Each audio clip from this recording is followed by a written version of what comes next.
We're not turning you into somebody who's perfect. We're turning you into somebody who has perfected the ability to catch yourself when your thoughts start to go negative and to switch into being deliberate so that you can become a problem solver. Because there are worrying, as you've learned in this course, that is productive. And that's the kind of worrying that propels you to take action to solve a problem. And then there's the worrying that's just destructive as hell that keeps you trapped upstairs thinking poisonous stuff and feeling miserable. So when you catch yourself in the destructive kind of worrying, you now know that you have the power to switch gears and think something else. So it is such huge progress that you notice that you're worrying, but you're worrying in shorter amounts of time. That's amazing. And that's only going to get better and better the more you practice switching from thinking this to thinking that. What is your limiting belief? What is the thing that you think about yourself? Maybe your parents or your mother or your father taught you to think that way about yourself. Maybe you went through a horrible breakup and that person made you feel unworthy. Maybe you've had a bunch of setbacks in your life and that's what gave you that limiting belief. But what is your limiting belief? Because today, what we're going to do today is we're going to take it a step further. Now that you've identified your limiting belief, we're going to look at what is it costing you to choose to repeat it. Because remember the quote I started with. You have a choice right now. You get to repeat the things you've always done, or you can evolve them and become more deliberate. Let's talk about the cost of that limiting belief. I'm going to go first. So write down your limiting belief. I see a lot of, I'm not good enough. My mental health is holding me back. I can't run a successful business. I'm lazy and I can't do anything. I'm not healthy enough. Money is the issue. I'm scared to fail. What is the limiting belief that you have? I'm certain it has something to do with not being enough. Once you've written that down, you're afraid of failure. You don't deserve success, all that kind of stuff. I don't know how to start. These are excellent. You're doing an excellent job. The first step to moving from that default into getting deliberate is actually seeing it. So seeing it is fantastic because now we can start to understand that, whoa, this got programmed in. It's my default mode. I want to get rid of it. How do we get rid of it? Well, let's first identify why you want to. Let's take a hard look at the cost of having this limiting belief. So in order to figure out the cost of having the limiting belief, what's my limiting belief? That I'm not a good person. That's my limiting belief. That I am not a good person. That you don't think I'm a good person. That I don't think I'm a good person. And here's what you're going to do in order to identify the cost, okay? You're going to ask yourself 3 questions, and they're very simple. What is this limiting belief in my case that I'm not a good person? What does it cost me in my past to think this way? What is it costing me in this present moment to think that I'm not a good person? And here's the kicker. If I don't evolve this, if I don't get deliberate, what is it going to cost me in the future to continue to think that I'm not a good person? So in the past, thinking that I'm not a good person, it did a bunch of things. First of all, it made me very sad. Secondly, it made me a liar because I assumed that I wasn't good enough and I'm not a good person, so I got to pretend to be somebody else. It also made me cheat on people because I didn't think I deserved love. And it also, by believing that I wasn't a good person, it somehow justified the bad behavior. I mean, if I'm a bad person, then I do bad things, right? What does it cost me in the present to believe that I'm not a good person? Well, it costs me a lot of joy. It costs me connection in friendships because I'm constantly questioning whether or not people actually like me for me.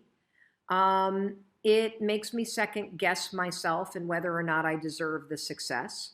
And what does it cost me in the future? It's going to cost me everything. If I continue to repeat this pattern and I continue to allow myself to default to believing that I'm not a good person, I will never be fully happy. I will never be fully present. I probably will not be successful when we launch this new daytime talk show in the fall. And so I got a choice to make, and I want to get rid of this because I can see what allowing myself to believe that I'm not a good person is costing me. This exercise of identifying your limiting belief and then seeing what it's cost you in your past, your present, and your future is so important for you to do that I want to give you another example. So to really, really drive it home, okay? And so I want to bring in my husband. Why don't you scoot on this? I don't know if you can lean in on that thing. You sit on this chair. I'm going to bring in my husband, Christopher Robbins. Yes, if you've ever been a fan of Winnie the Pooh, his name is Christopher Robbins. And Chris is going to go through this exercise too. And I think it's important for we're sharing a chair here, and so we're like really close. I think it's important for you guys to know that Chris is one of the partners in our media company. He's our CFO, and he's also the founder of a men's retreat called Soul Degree. And he's a yoga instructor and president of the Booster Club. So this is a guy that's like really accomplished and super amazing. So with that context, founder of Soul Degree, what's your limiting belief? Well, of course, it would be appropriate that I think forever it's just been that I'm not good enough, I think that's it, succinctly, that I'm not living up. And certainly in the past, it's been all around the decisions I've made career-wise, never thinking that I was in fact good enough, which just took away from, I suppose, all the joy that I could have had. Were you really sad when you were little? Yeah, I think I was just down and out, probably feeling alone, and like the decisions I had made along the path were not the right ones, and then that subsequently not performing, and or at least not performing to my own expectation. So how has not feeling good enough? I can see how it would make you feel sad, especially, there's so much pressure on men to succeed, feeling like you weren't good enough in your career, blah, blah, blah. Even ski racing, because you grew up as a kid ski racing. How did feeling not good enough impact the way you raced? I probably just could have skied a lot better than even I did, because I was constantly thinking it wasn't good enough. And now what about in the present? What is the default belief that you're not good? Is it like, how is it still in your life in this moment? Because here's the thing about a limiting belief, guys, is that everybody will look at you on the outside and they'll be convinced you don't have it. They'll be shocked that you believe that about yourself. And that's why it's important for you to be honest with yourself about what your limiting belief is, because it's something you are doing to yourself. So what is the belief that you're not good enough? How is that impacting your life right now, Chris? Probably has everything to do with just being the point parent. As much as I love being the point parent and having the time with the kids that I have, given your own schedule. Let me explain what that means. So Chris and I Chris and I, because of the amount of work that I use, Chris is the one that is home more often. He's the one that is really in charge of what's going on with the kids. He has been home for these last 3 to 4 years, playing a huge role in the back end of our company. But the primary role is the parent. And traditionally, at least in the United States, it's the woman that does that. And so it's been, I think, a very fulfilling yet confronting thing for Chris to be playing that role in, am I saying this correctly? Totally. Just to bring everybody up to speed? Just embracing the idea that me being the one at home handling the lion's share of the things at home are, of course, consistent with my negative belief that that's not good enough, that's not being supportive enough. Is it also with success? Like that's not enough in terms of your own career, even though you founded a men's retreat? Well, seriously. You mean? Well, you run Soul Degree. You run the Booster Club for the high school. You teach yoga classes. You are a CFO, and it's still not enough. And here's the thing that's so interesting, everybody. I'm going to ask Chris a question he doesn't know I'm going to ask him. If you could go back and do something different these last 3 or 4 years and actually go and work and build a business that's solely your own and not be around, and I mean, would you trade the years that you've had with our kids, the last 3 years, or for something else? No, definitely not. Well, see, then that's the thing that's crazy.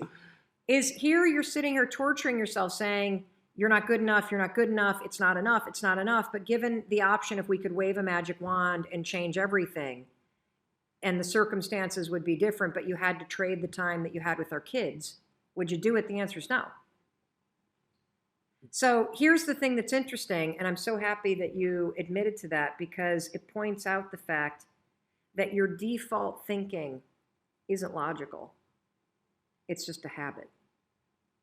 It's something you've been doing for so long that you don't even realize it. And even though it doesn't serve you, and even though, like Chris just said, he would never change a thing, and yet he still thinks it's not enough. That to me means that there is some automation here that's going on in your brain where it's set on default. Oh, I got to just think I'm not enough. I got to think I'm not enough. I got to think I'm not enough. You know? Well, here's the bigger question. If you allow this default mode to stay programmed in your brain, how is that going to impact your future? Particularly if you think about things like your aspirations for Soul Degree, the men's retreat that you run.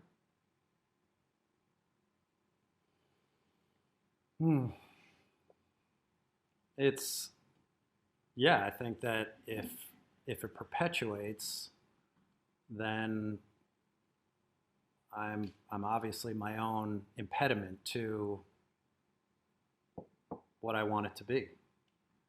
You know, if I'm constantly in that mindset of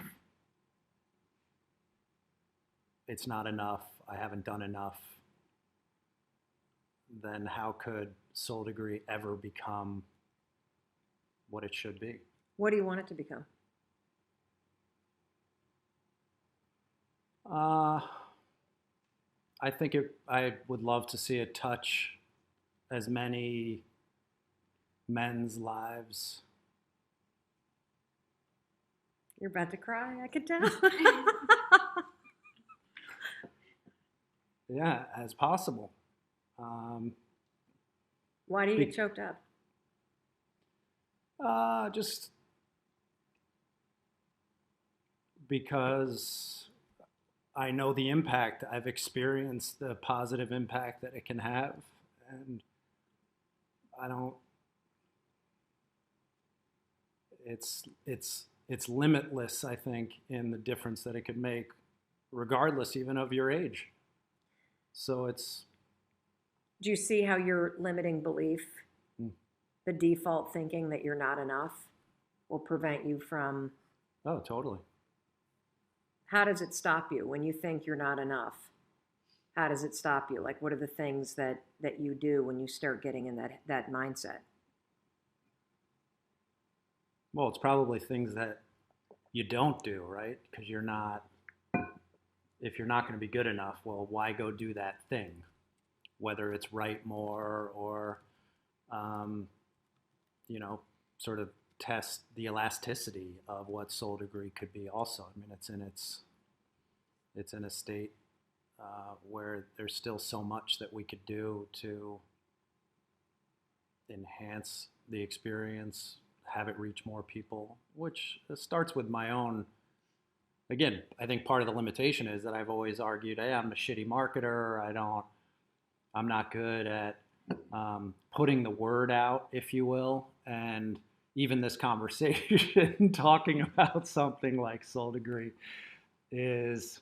How many of you can relate to this? I could be a lot better at that. You're just stopping yourself, not all the time because of your limiting belief. Like you go to write a blog post about the thing that fills your heart, and you're like, ooh, should I really put this out there?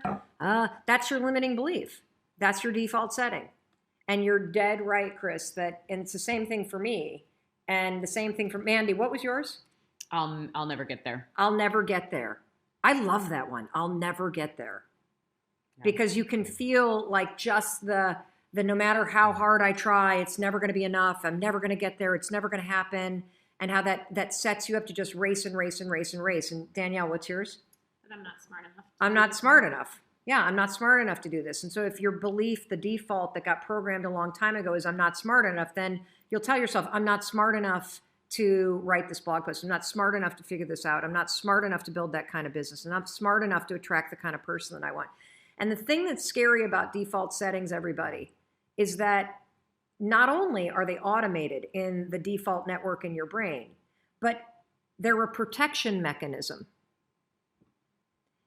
By thinking you're not good enough, not smart enough, I'll never get there, not a good person, you actually hold yourself back. And that's one of the reasons why we cling to it. And so if you haven't already, because we're going to wrap up this training and I'm going to tell you what's coming up tomorrow and then we're going to answer questions. If you haven't already, You got to hear please. the quote, though, from Nepo today. Oh, okay. It's so on point. See, to this soul topic. degree right here. So every It's so morning. it's so cheesy, but No, it's it's so not. good. Every morning, Chris and I mostly sometimes. Chris reads from this. This is so tattered. He's been doing it for years. My mom also reads this book every single day. Your mom reads this book every single day. It's a page or two every single day. Mark Nero was fighting cancer when he wrote this, and it's beautiful. So Nepo. Nepo. Mark Nepo. Did I say it wrong? Of Nemo. course. I said Nemo. But Finding Nemo. I'll just read a snippet because it's so on point for January 3rd. That is Okay. the 3rd, right, today? Yeah. Yeah. Each person is born with an unencumbered spot, free of expectation and regret, free of ambition and embarrassment, free of fear and worry, an umbilical spot of grace where we are each first touched by God. It is this spot of grace that issues peace. Psychologists call this spot the psyche, theologians call it the soul, Jung calls it the seat of the unconscious, Hindu masters call it the Atman, Buddhists call it Dharma, Rilke calls it inwardness, Sufis call it Qualb, and Jesus calls it the center of our love. To know the spot of inwardness is to know who we are, not by surface markers of identity, not by where we work, or what we wear, or how we like to be addressed, but by feeling our place in relation to the infinite and by inhabiting it. This is the hard, lifelong task, for the nature of becoming is a constant filming over where we begin, while the nature of being is a constant erosion of what is not essential. Oh. Each of us lives in the midst of this ongoing tension, growing tarnished or covered over, only to be worn back to that incorruptible spot of grace at our core. Well, I would say the one word that came to mind when you were reading that was, let's see if I can find it, not essential. You know what's not essential is your default thinking and your negative belief. And in fact, it is essential that you get rid of it. You're awesome. You don't have to go. I'm gonna keep wrapping. I am this. gonna go. You are going? Where are you Bye, going? everyone. I'm sure He's got a blog post to write because now he's gotten rid of his limiting belief. Bye. See ya. Okay. So tomorrow, I want you to write your limiting belief in there. And here's another thing. What is it costing you right now? What are the things you're not doing because of that limiting belief? For me, not being a good person, I think it's the thing that keeps me isolating myself. And it also, I can see how, just like Chris was explaining, that his limiting belief has him not doing things like writing more blog posts and putting himself out there. Even though I'm out there, there's, I think, a level to which I'm not because of this belief that I'm not a good person. So I want you to write in the comments what's your limiting belief and what's it costing you right now. What are you not doing because of it? And I want to come back to the opening quote. You have a choice. You're either going to repeat what you're doing or you're going to evolve it. And when you ask yourself these three questions, what is my limiting belief cost me in the past? What's it costing me right now? And what is it going to cost me if I continue to choose to do it? If I continue to choose to be on default? Hopefully, getting in touch with that will help you, give you, motivate you, push you to choose to be deliberate in what you're thinking next. Because tomorrow what we're going to be talking about is how do you create a deliberate belief, one that you don't believe yet. We're going to teach you how to think this, not that. Because it's essential that you have something to go to for when you catch yourself going to that default. So trust me when I tell you, tomorrow we are going to take you from the, oh my God, I need to stop doing this, and into the mode of, okay, I got this. I can think this, not that. Now what I want to do is I want to talk to you about the 3 strategies that will keep you, the secrets to building an optimistic mindset. You ready? Excellent. Here we go. Number 1, the secret to an optimistic mindset. You got to be maniacal about your intake. Negativity in here means negativity in your body gets stored here and negativity comes out here. It becomes this loop of negativity. And so in order to build a positive mindset, I want you to be maniacal about positive input. That means really watch your news intake. Do not be watching it every day.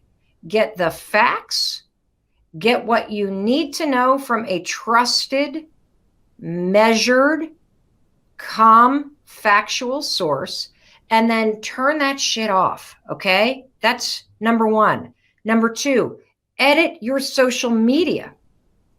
Anything on your social media feeds should be helping you be more resilient, more optimistic, more positive.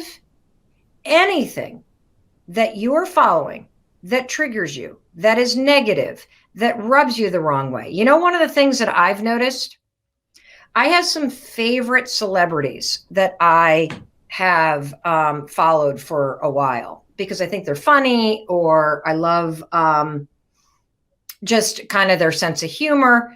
But there are so many people that I have muted right now because I think that what they're doing online is so freaking out of whack. Seeing people give us advice about quarantining from the back of their estates and mansions, telling us to donate when they're not saying they're donating, seeing this kind of tone deaf celebrity thing going on. I'm normally not a negative person about that, but I have muted so many accounts because it's not doing anything for me. And you got to be selfish right now.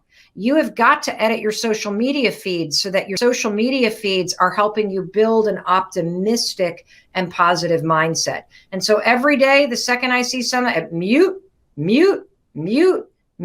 unfollow, because negativity in means negativity gets stored here, means negativity goes out there from you.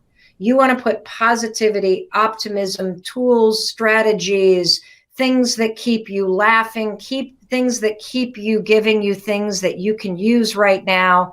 The second you start getting overloaded with Corona stuff, mute that stuff, edit your social media based on what you need. That's number 1, maniacal about your intake. The second secret to building an optimistic mindset is do tiny things every day that boost your mood, okay? So we're going to build your mood muscle. If you can, move your body, because negativity gets stored here. And moving your body, we know based on the research, simply moving your body for 10 or 20 minutes a day will release chemicals in your mind that help you boost your mood. The second thing that will boost your mood is I want you to make a tiny promise to yourself every day. Just one thing that makes you feel more positive. Is it getting up on time? Is it eating something healthy? Is it only having 1 glass of wine or reaching for a mocktail?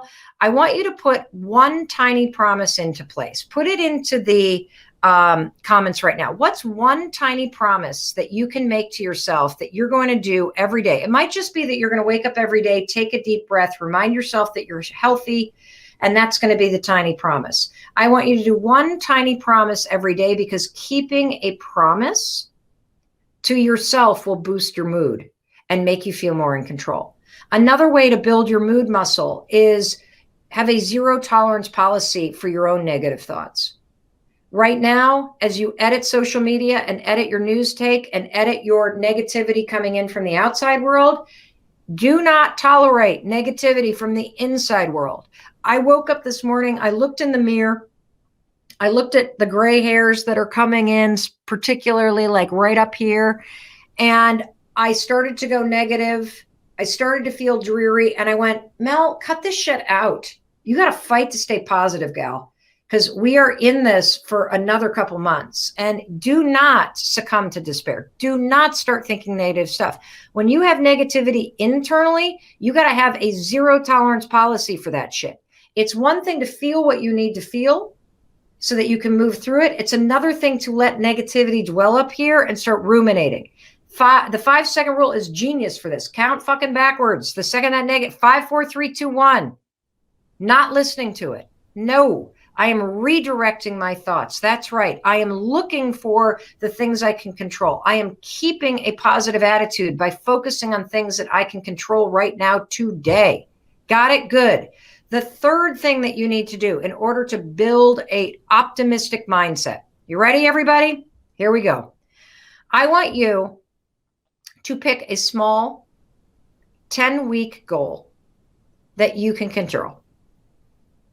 Why am I saying 10 weeks? I'm going to tell you why 10 weeks. Because I think that we've got 10 weeks ahead of us of physical distancing.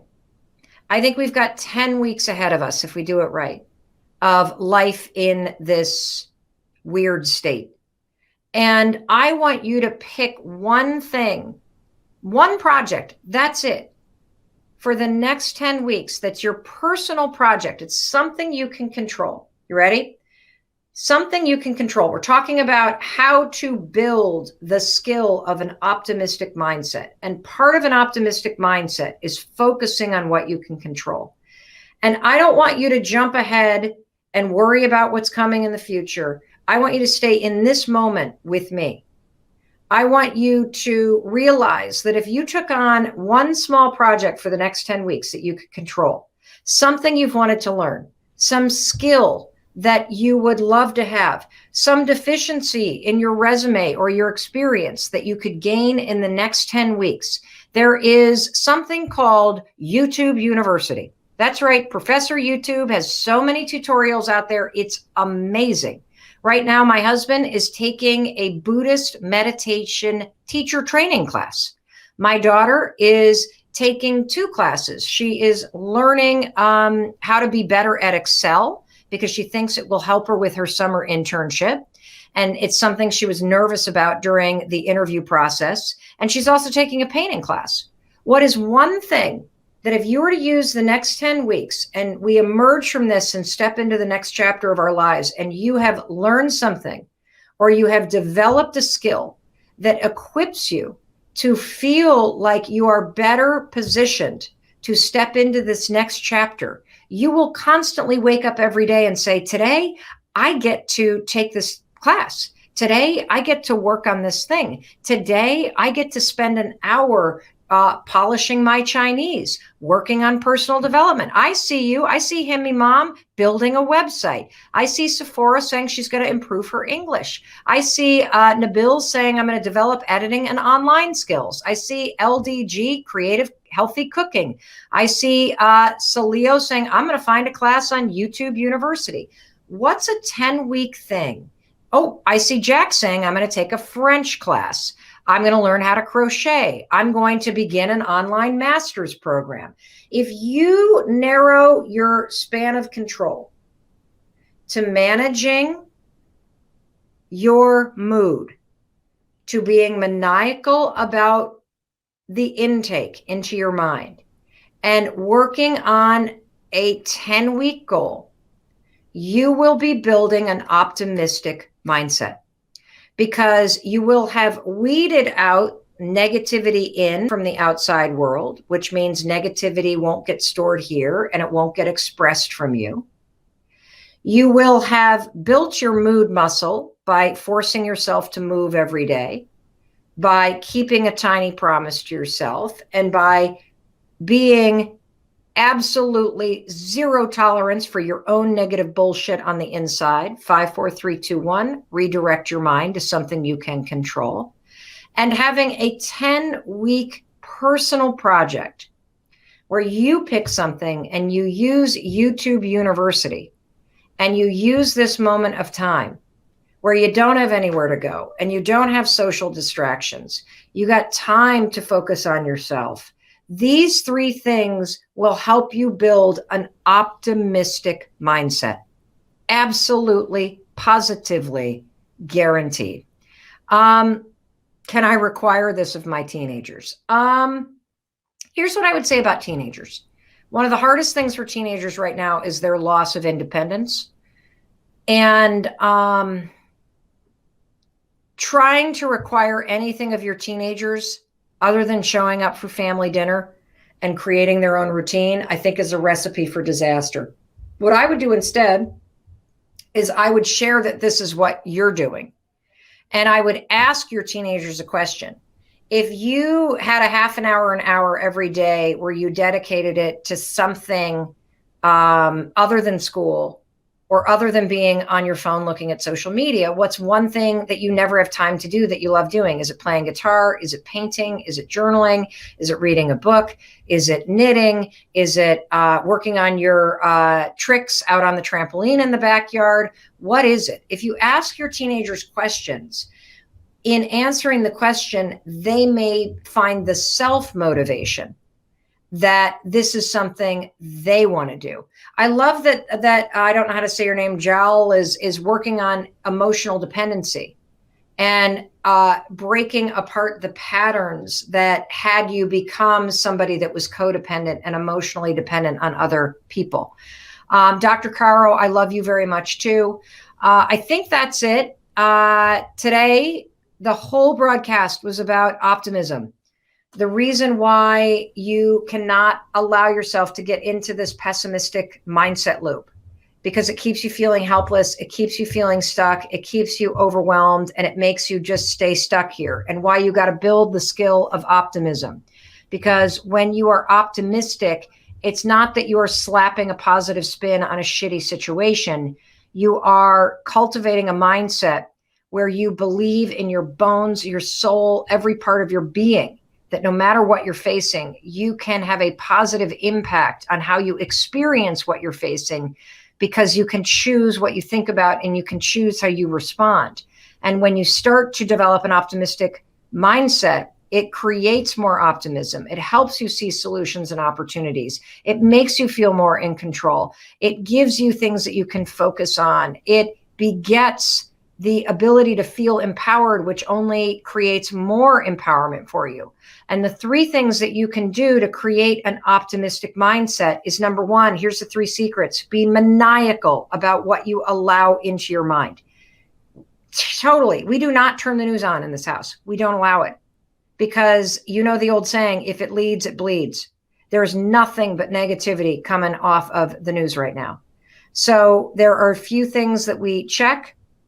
I look at the CDC, I look at the World Health Organization, and I look at the state of Massachusetts website, and that's about it. And I look at what Bill Gates is writing. And once I have the facts, I just focus on what I can control. I focus on my safety. That's it. I've also, every day I edit social media. Your social media should be serving you. If it triggers you in any way, if it creates any negativity, any tone deafness, anything, mute it, unfollow, get rid of that shit.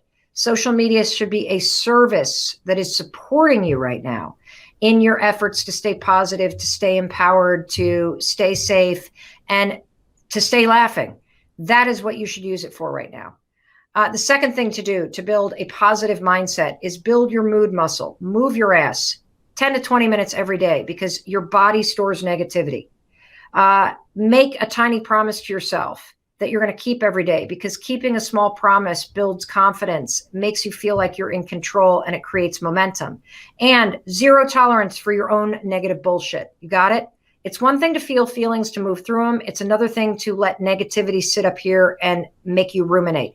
5, 4, 3, 2, 1. In 5 seconds flat, you feel your own negativity. You get that bullshit out of there. You got no room for that stuff right now. And finally, the third thing you can do to start to build an optimistic mindset, establish a 10-week personal project. This is something that you are excited to do, that you usually don't have time to do. Why 10 weeks? Because I think that 10 weeks is going to see you through this moment of time. Use YouTube University to watch tutorials. Take small step every single day. And remember this little hack that I taught you. Thank you, Lorenzo in Italy. if you start feeling the stress and anxiety and panic of, I need to do this, I have to do this, blah, blah, blah, blah, blah, blah, I can't get through my to-do list, I'm totally stressed out, blah, blah, blah, blah. Stop. Take a deep breath. Use these 3 words. I get to take an online class. I get to do my homework. I get to do this to-do list. I get to be home with my family. I get to have this time alone. I get to work on myself. I get to fight to be positive. I get to take 20 minutes every day and stream an exercise class. It will flip your mindset into one of optimism, of control, and gratitude. Because let's face it, if you're healthy right now, and if you're able to watch a video online, you have reason to be grateful. And when you remind yourself of that, you will feel positive.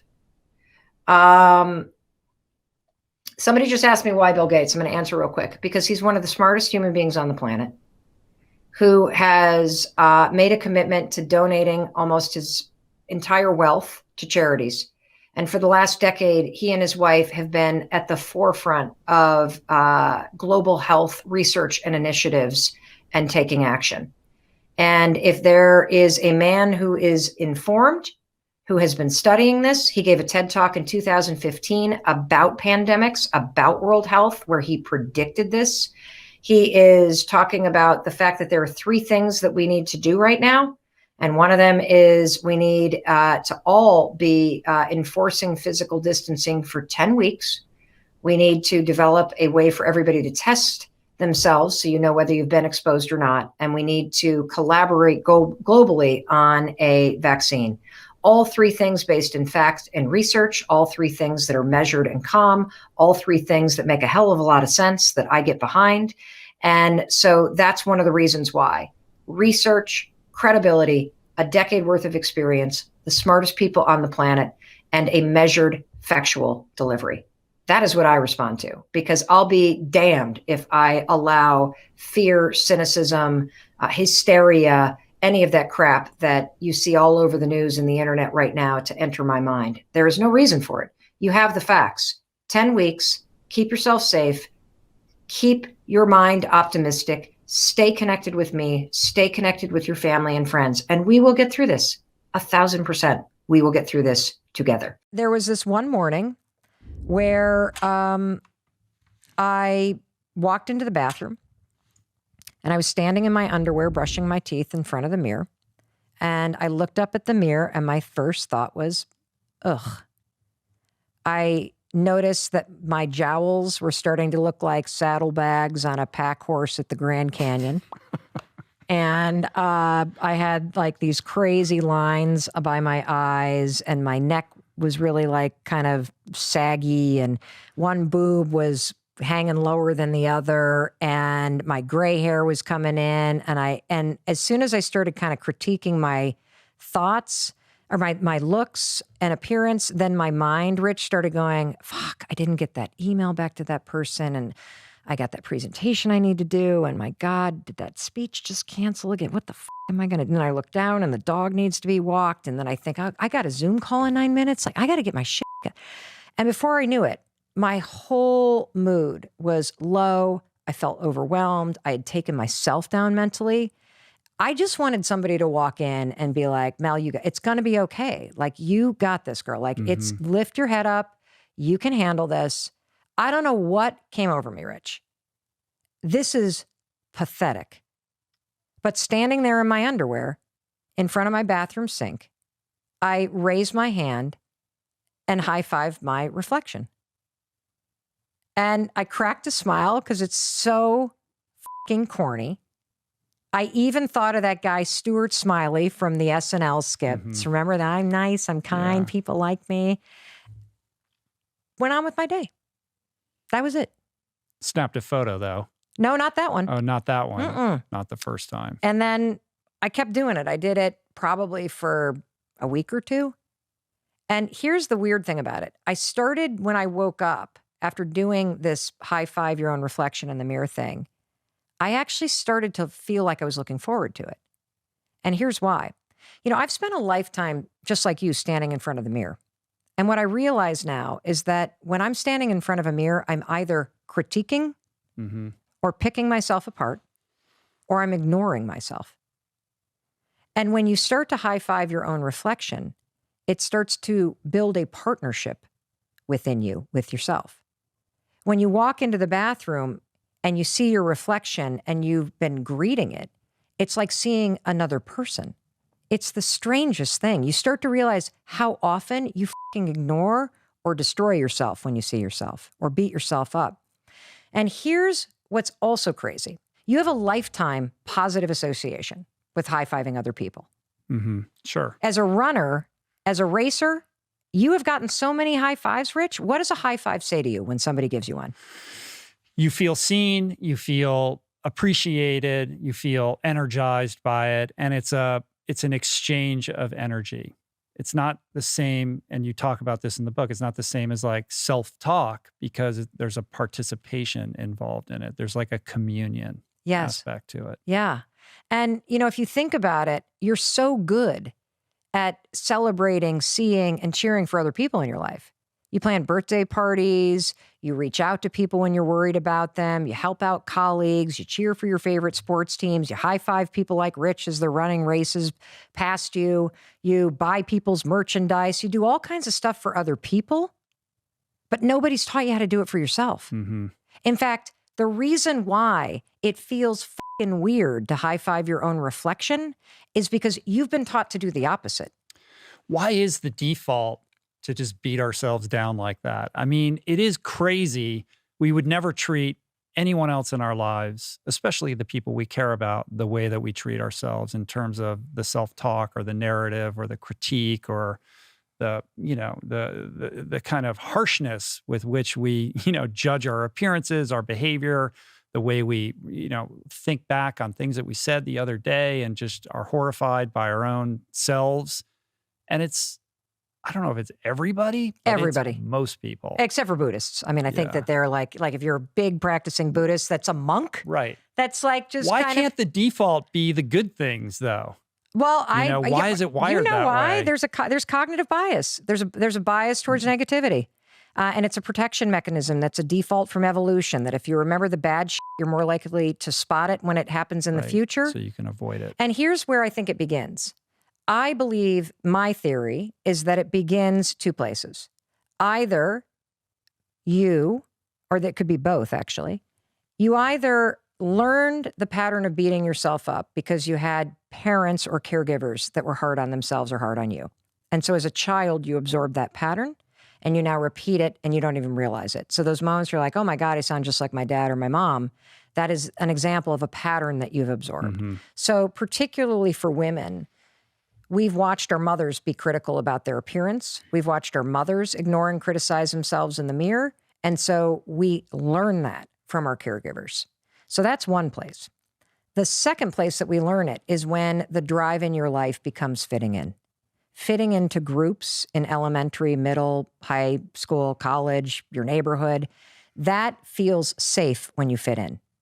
When you feel like you don't belong, you immediately go into a protection mechanism. And I believe a lot of the negative self-talk is a sorting hat type of mentality that we do to ourselves going, I can't be with those people. I can't be with those people. It's safe to be with those people. And you start to see yourself and the world around you as places where you belong and places where you don't.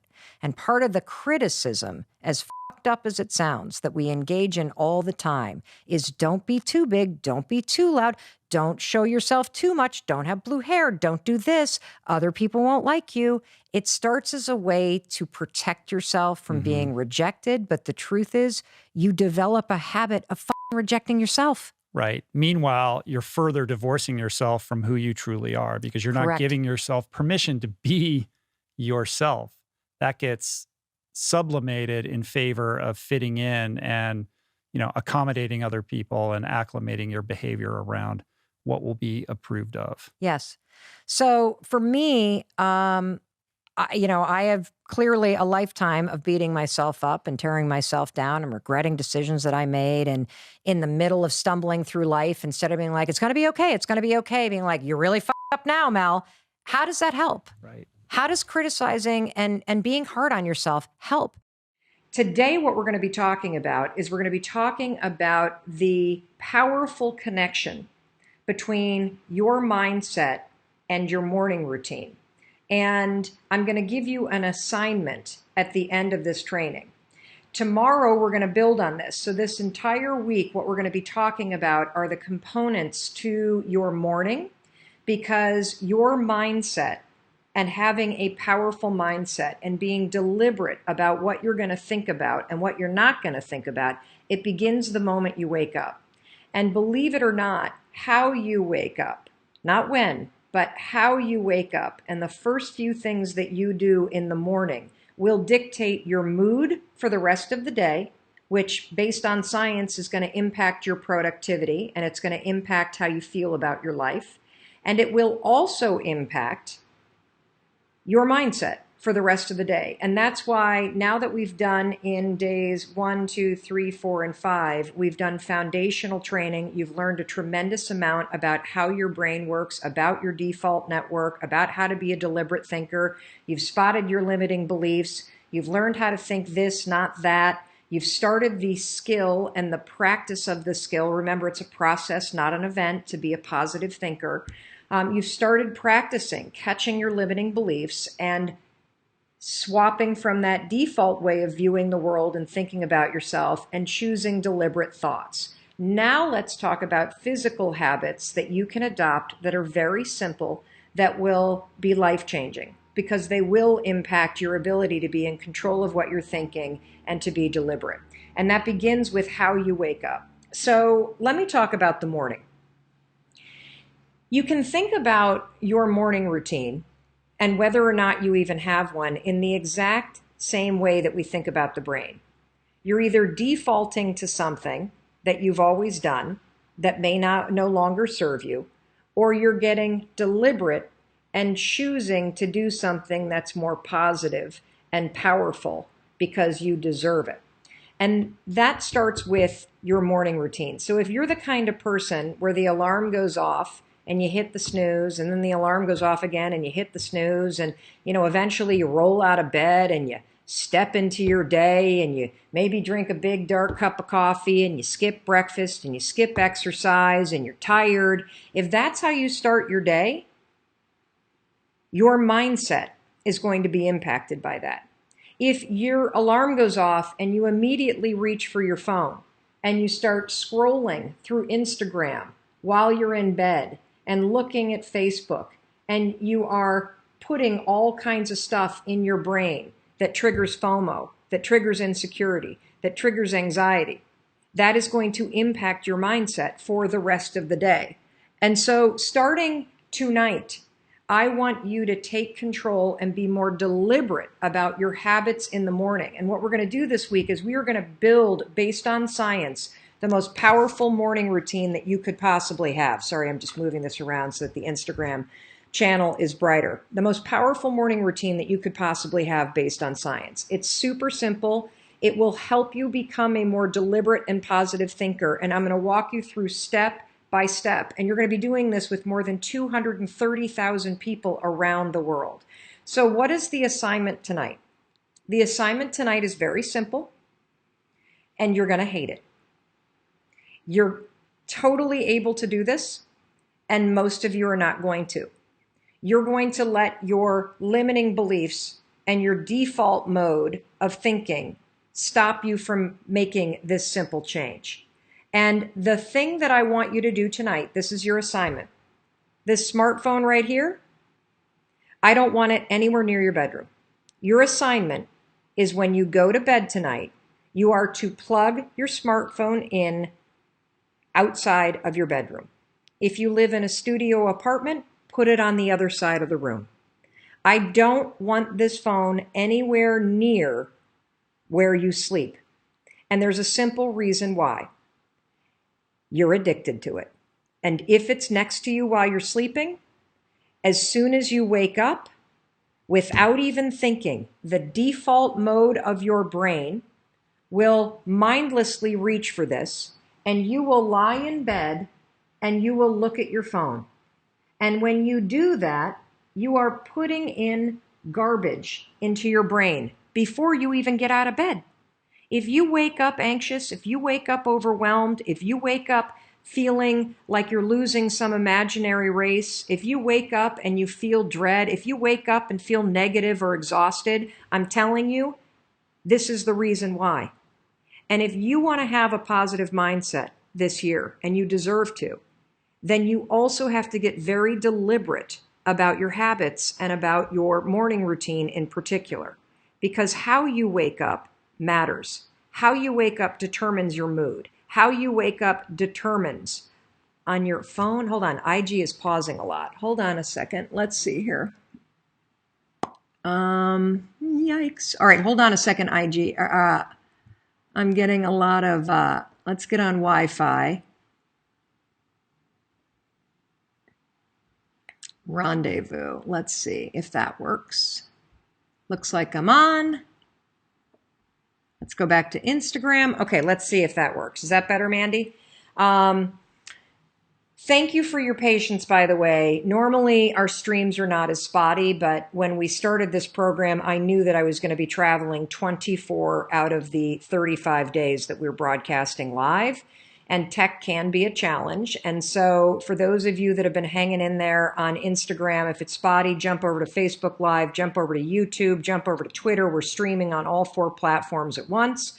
And we will also email you a link to this video, which is one of the reasons why, if you haven't yet, sign up for melrobbins.com/mindset reset, because we curate all this information for you and we tee it up for you every day. So thank you for your patience as I am broadcasting from my parents' place. My mother's 70th birthday is tomorrow. And for those of you that are just tuning in because the stream has been dicey, we're talking about the powerful connection between your mindset and your morning routine. In fact, I would say it's not even powerful, it's critical. You cannot have a positive, in control mindset if you don't have control of your mornings. And it makes a lot of sense from a common sense standpoint, right?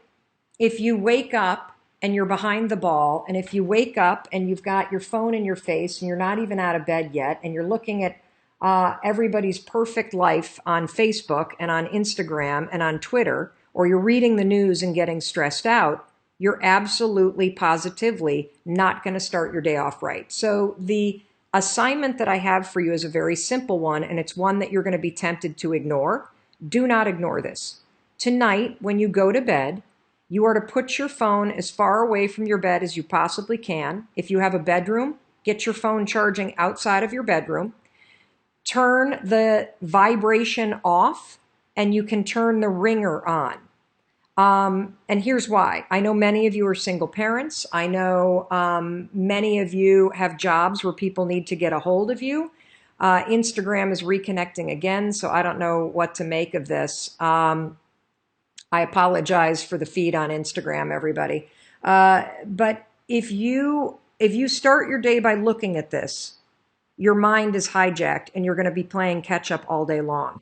I want to give your brain a fighting chance to be deliberate. Tonight, what I want you to do is sleep without your phone. Plug your phone in outside of your room. And then when you get up, you're going to notice something. You're going to notice that you automatically reach for your phone. Your phone's not going to be there.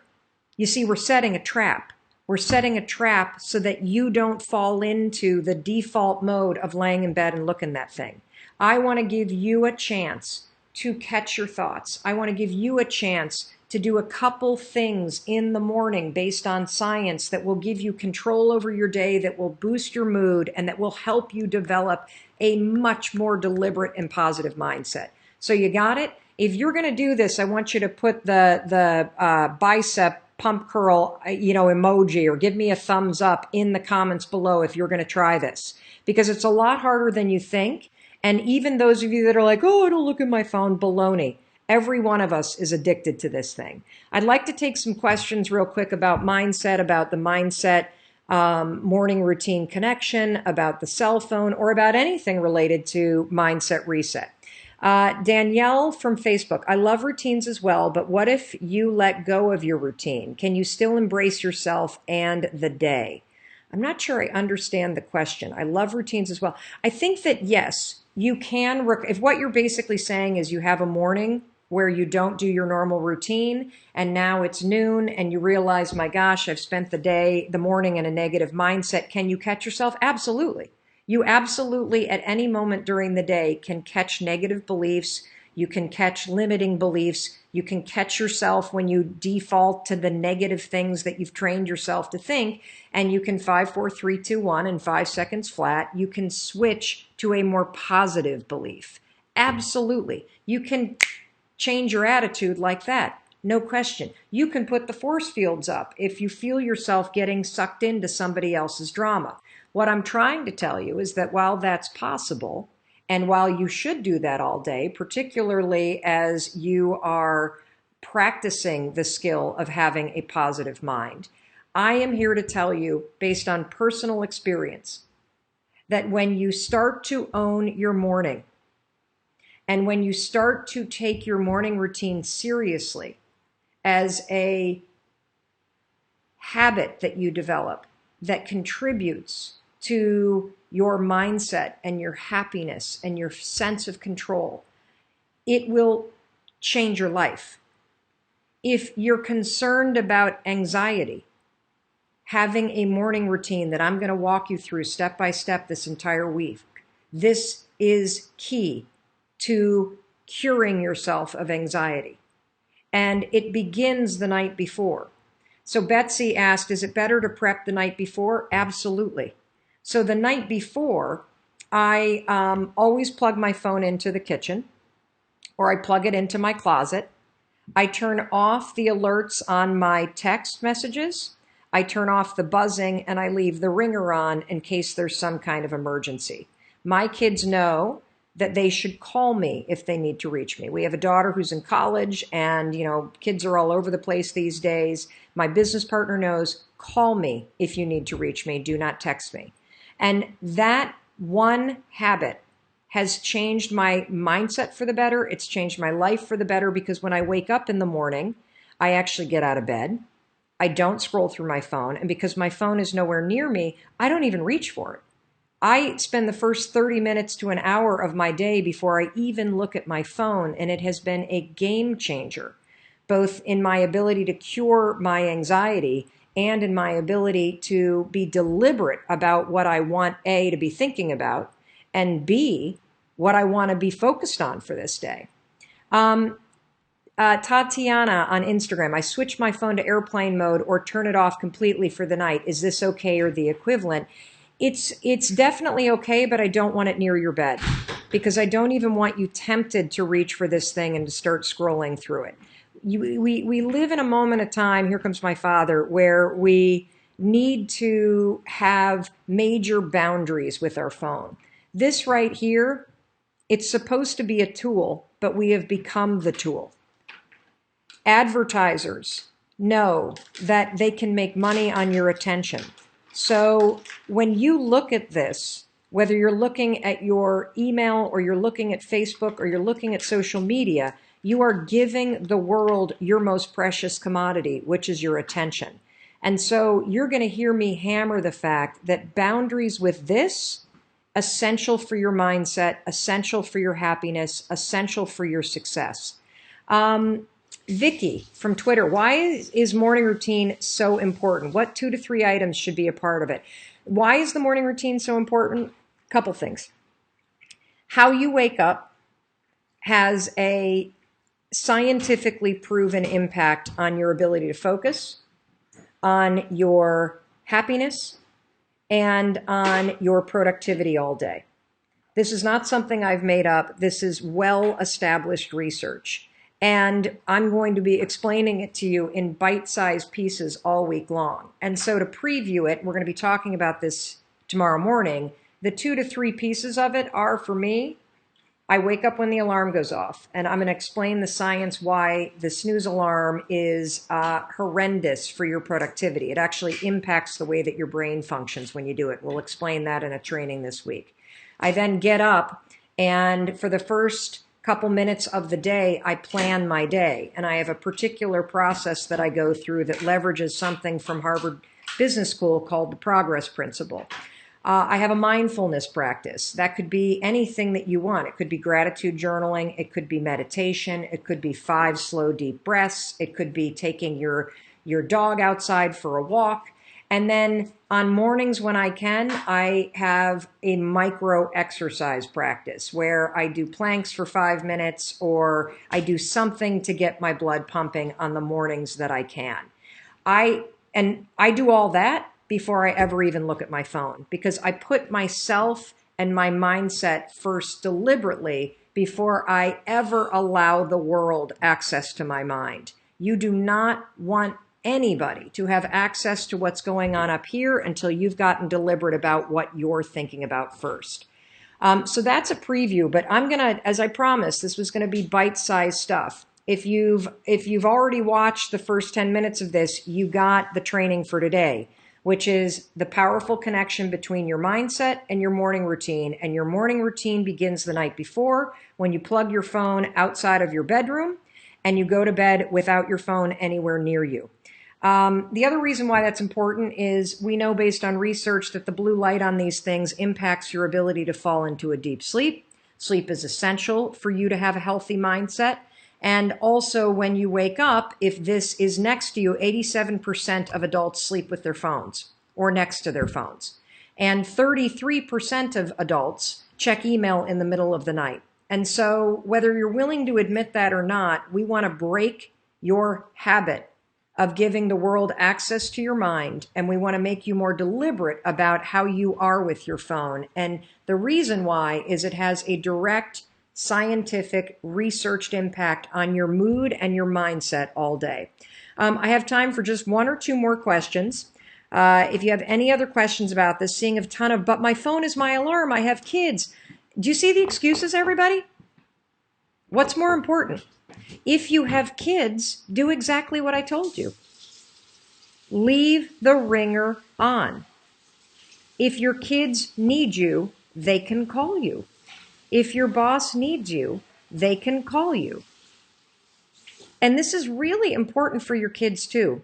You know, there's a lot of research about kids and phones and how they're hugely addicted. And the thing about kids and phones, particularly phones in their bedroom when they're going to sleep at night, is that if you have teenagers are biologically hardwired to push away from their parents when they become teenagers. Their friends become their primary support group. They become the most important thing in their life. And kids feel an obligation to stay connected to their friends. And they feel an obligation that if I'm not available for my friends, you know, that makes me not a good friend. And so to help your kids, you need to draw the boundaries for them. You need to tell them that they can't have their phone in the bedroom. You need to have a charging station in the kitchen, and you need to model these very healthy and mandatory boundaries with technology, period. And so I get it. Your kids need to reach you. No problem. Plug it into the closet, plug it into the bathroom, turn the ringer on. If there's an emergency, they can call you. Yes, you can use your phone as your alarm. Plug it into the bathroom, plug it into the closet, plug it into the kitchen. Because if the alarm is going off outside of your bedroom or several paces away from your bed, guess what you're doing when the alarm goes off? You're getting up. And tomorrow, I'm going to explain the science behind why you need to get up when the alarm rings and why you should not hit the snooze alarm. I don't hit the snooze alarm because I understand the neurological impact that the act of snoozing has on your mindset, on your mood, and on your brain's ability to focus. And that's exactly what we're going to talk about tomorrow. The reason why you have to get up when the alarm rings. And it's not because it sounds like a good idea. It's because of the science behind how your brain works and what hitting the snooze button and drifting back to sleep for 15 minutes does to your mind. You're going to learn all about that tomorrow, and it is a game changer. So, Mandy and Danielle, do we have any other comments, questions, excuses? Give me the thumbs up if you're going to try this phone challenge. This is going to change your life. Try the phone challenge tonight. Give it one night. And I want you to notice as you do it, how drawn are you to your phone? How panicky are you that it's not near you? Do you feel anxious about it? When you wake up in the morning, are you immediately grabbing for it? I want you to notice the default mode that you have with this sucker right here. Because part of being deliberate and serious about being a healthy, happy, anxiety-free, positive, confident thinker is taking control and having boundaries between the world and your mind. And it's also having the assuredness that you can live without this thing.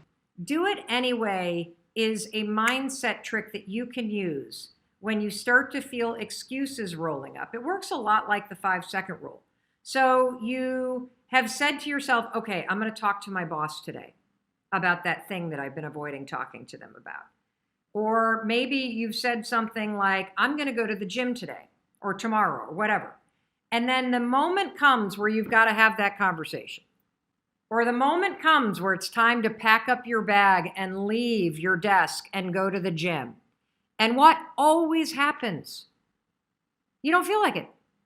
I bet there are plenty of you watching that have made a commitment that, I'm not going to have a drink tonight. And then guess what happens when you get home? You don't feel like not drinking. You feel like having a drink. And so here's what do it anyway has done for me. The idea that I just do it anyway has pushed me to realize and to recognize that there are a lot of moments where there are things in my life that I really want to do, I need to do, I should do, but when the moment comes, I don't feel like it. And so I pull out this idea of, you know what, I'm just going to do it anyway. It's raining outside. I said I would go for a short run. I don't feel like it. I'm going to do it anyway. It's 6 o'clock in the morning. I'm tired. It's cold. I laid out my yoga clothes, but now I don't feel like it. What do? I do it anyway. When you start to say to yourself, I'm going to do it anyway, what happens is something really cool. You acknowledge that there are feelings that you have that are trying to swoop in and hijack you. You acknowledge them and you basically say, guess what? I'm going to do it anyway. Oakley is chomping at the bit that that we asked this question. What is the question? All right, so Is it on topic? yes. Okay, go ahead. It's from Ben S. Snack. How can I make a huge life decision such as a job change? Move to another state. I want the job, but I'm scared. Oh, I love that. So the question is, great question, Oakley, and great question, Ben S. Snack. So how do you make a big decision, right? So it's a decision that sounds like he's going to accept a new job, but it requires him to move to another state. And notice what he said. I want it, but I'm afraid. This is the perfect question for right now because you would actually use do it anyway. You see, the thing about the way to make decisions, this is my decision-making tool. I don't think we haven't covered it yet in this, but for those of you that have followed me for a while, you know that I have this decision-making tool. In fact, we talked about it in the journaling method. So you know in the journaling method, if you go back to videos 9, 10, and 11, and if you look at the journaling method that we talked to you about, and look, I want to tell you something. I'm not asking you to buy this. In fact, please don't buy the 5-second journal. We don't have any more in stock. They're sold out around the globe. We'll print more. Do not buy this. I'm not doing this training to ask you to buy anything. I'm showing you this because for those of you that don't have the journaling method in front of you, if you go to 5secondjournal.com, 5secondjournal.com, if you go to 5secondjournal.com, what you will find is a ton of free templates that will show you the journaling method for free. You don't ever have to buy that. I'm telling you not to buy it. I want to be very clear. The reason why we're doing these trainings is not to get you to buy something, okay? It's to help you learn how to reset your mind. So back to the question. The opening thing in the journal, do I have one that's open here? Because then I can, well, I'll just open this one. The opening thing in the journal is a fuel gauge that has you tune in, and this is going to get to decision making, that has you tune in to how you're feeling energy-wise every morning. And so let me show you what that looks like in case you haven't seen those videos yet. So you see this little fuel gauge right here. Oh, can you see it on Instagram, Oak? Am I holding it up? Yeah, just like not that one. Yeah, there you go. Now Okay, you can see it really there you well. go. So that fuel gauge is a visual cue to have you tune into your energy and to assess whether or not you are depleted and empty about something and heavy, or the other extreme is energized, full, expanded, open to possibility. And the reason why I ask you to do that first thing in the morning to assess your mood, to assess your energy, to tune in, is because there's established research that says that your mood in your morning impacts your productivity and focus all day long. And so if you can boost your mood in the morning, it has a material impact on your focus and on your productivity all day. And so we use it in the morning in the journaling method that I've taught you in videos 9 through 11. But when it comes to decisions, I want you to do the exact same thing. I get that you're scared. It's a change. I would be kind of surprised if you weren't a little nervous about doing something awesome, like moving to a new state and starting a new job and all the possibilities that come in with it. So if you're trying to make a decision, do I do this thing that's scary or not? What you do is tune inward and really assess, how do you feel about it? When you think about yourself living in this new place and having this new job and all the possibility and growth that comes with it, do you feel dead and depleted and stuck?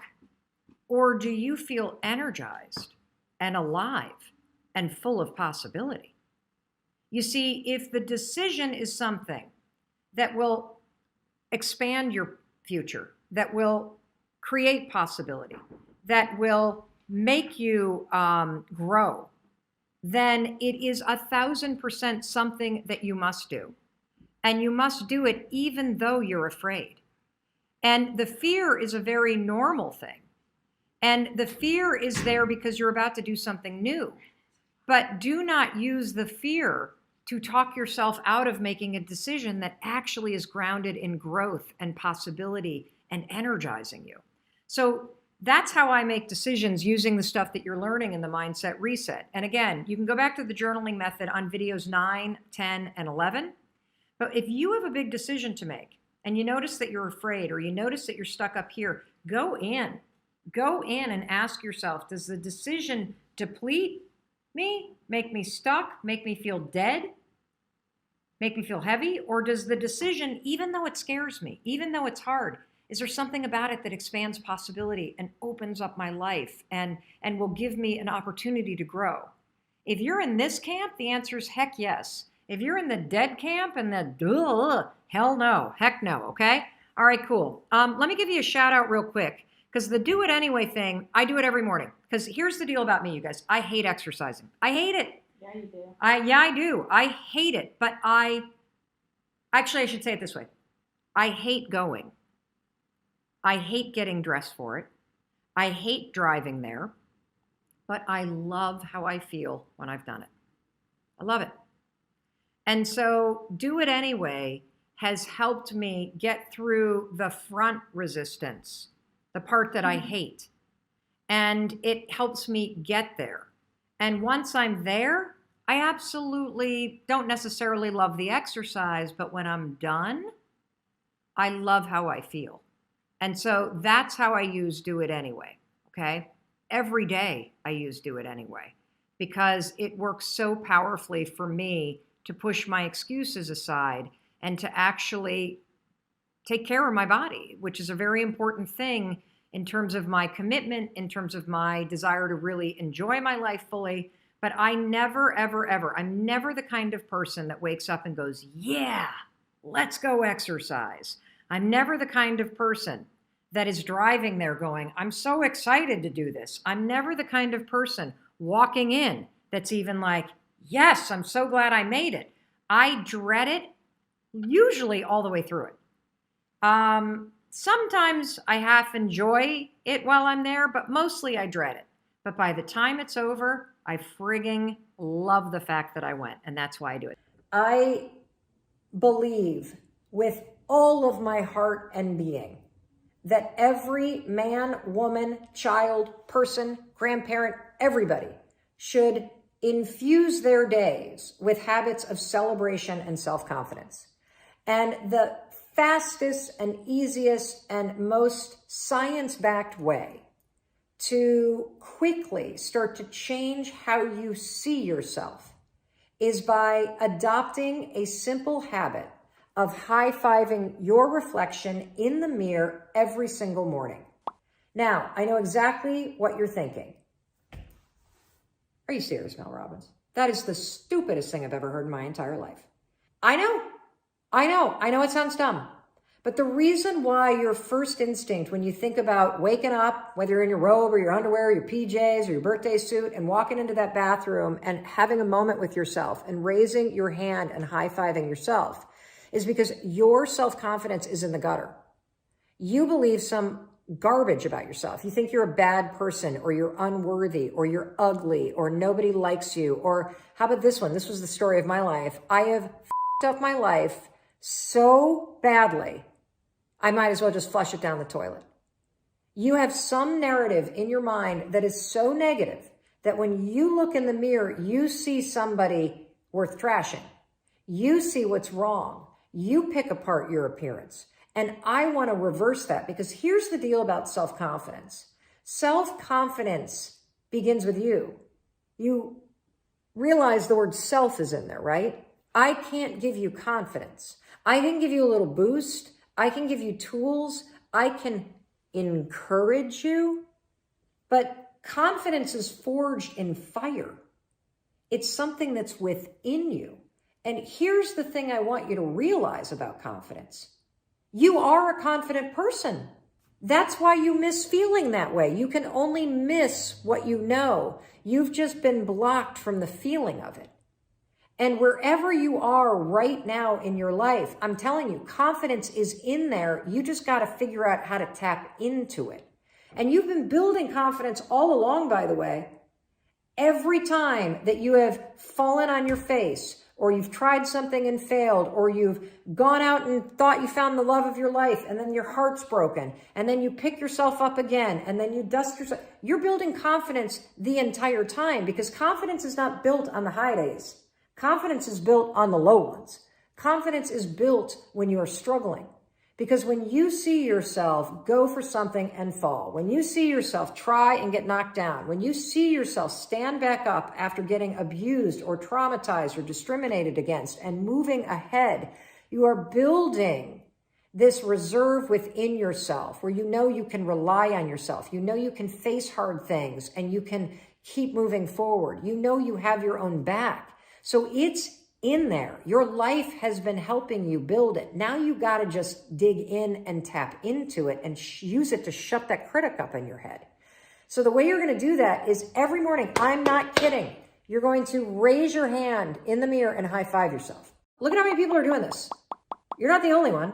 For 5 mornings in a row, I want you to high five yourself. And when you do this, I want you to use the hashtag high five challenge. You know what's happening when you raise your hand up in the mirror? You are taking the lifetime positive association that you have with cheering for other people, believing in other people, celebrating other people, saying, let's go to other people. And you are marrying that positive association with your reflection. It is impossible to raise your hand in the mirror and go, I suck. You can't do it. Because your brain and the subconscious sees this and thinks, let's go, I love you, I believe in you. And when you do this every single morning, something incredible happens. First of all, you're not going to leave your bathroom feeling like you're dragging a boulder. You're going to leave there feeling like the wind's at your back. Secondly, you're going to have spent the morning, the first thing in the morning, by taking a moment and being with yourself. And not seeing your face and picking yourself apart, but actually seeing the person that's underneath the skin, the soul that's behind the face. You are going to shut the critic up. You're going to silence your to-do list. And when you raise your hand like this, it also prompts you to think about the game you're playing. So now you got a moment to be like, oh yeah, yay me. I'm still here. I can make today a good day. In fact, what game do I want to play today? Just for me. So that's the first thing that you're going to do. You're going to high five yourself, take the high five challenge, which is high five yourself 5 days in a row in the mirror, take a photo of it, post it on your story, tag me so I can cheer for you, and start to notice what happens. Something weird happens by day 4 when you get out of bed. You're going to have this weird feeling that you've never had. You're going to feel like you're looking forward to seeing yourself in the mirror, because something weird happens when you start to really be present with yourself. When you normally walk in the bathroom and you ignore yourself, you're alone. I think a lot of us feel like we're alone in our lives.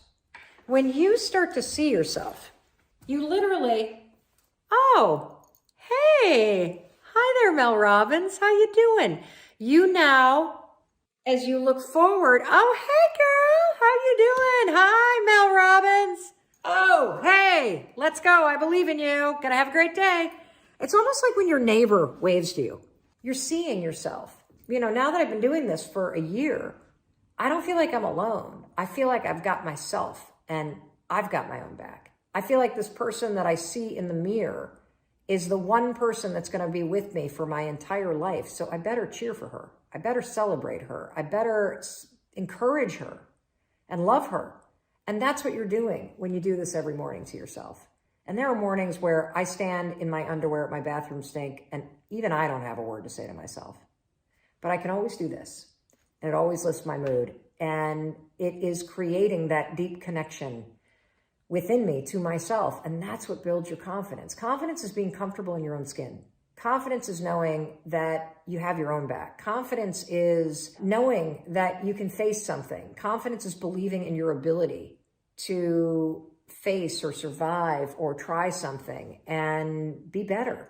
And confidence is being willing to try. And all of those things happen when you raise your hand every single morning. The second thing that you should do is you got to be honest with yourself.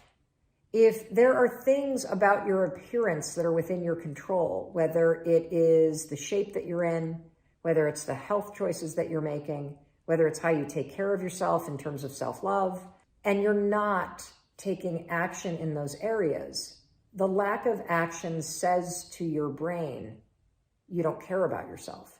And so what I want you to do is pick one thing, one behavior that you could do every day. The high five's one of them. Pick another one.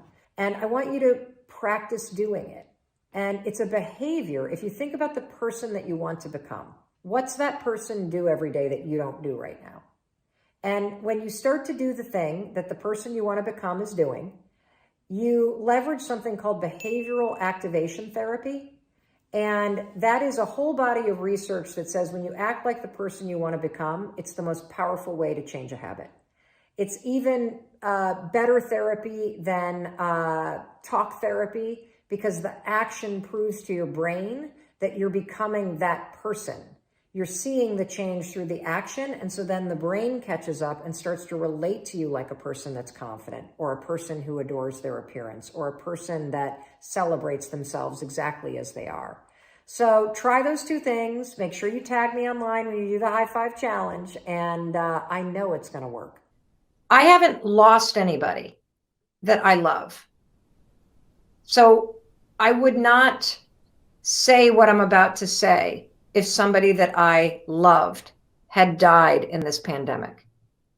But I have found the great pause that the last 2 months have forced me to take to be the greatest gift that I have received in the last decade. My kids have been home. I have been off the road. I have been forced to slow down. I have been reminded of what actually matters: your health, your family, your friends, what you're doing to take care of your mind and your body and your spirit, and making sure that you do something with the time that you have that you really, really enjoy. And the other thing that it's really made me stop and think about is making sure that I'm having fun, that my whole life isn't just work. And it's made me really start to think about the fact that I don't want to go back to the life that I was living before the pandemic hit.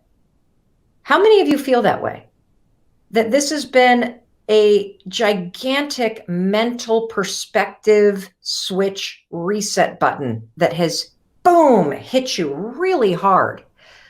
I want to know in the comments, what is it that you, with this new perspective that the pandemic has given you, what is it that you want to change in your life coming out of this?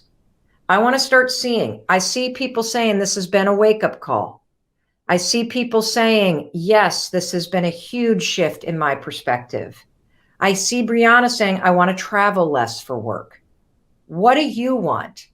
Kelly says she's had a mental switch. Kelly, what has this pandemic given you in terms of the gift? Heather's saying, I want to ask myself, what do I really want to do? Kim says, I don't want to go back to the rat race. Brock says, I want to start the year excited about it. I see somebody saying, Larissa says a new business. Megan says, I want more boundaries. Tara says, I want to have more fun. What is it that you want to change given the gift that this pandemic has given you in terms of shifting your perspective? Dinky says, value my friends and family. Jilla says, take care of my mental health.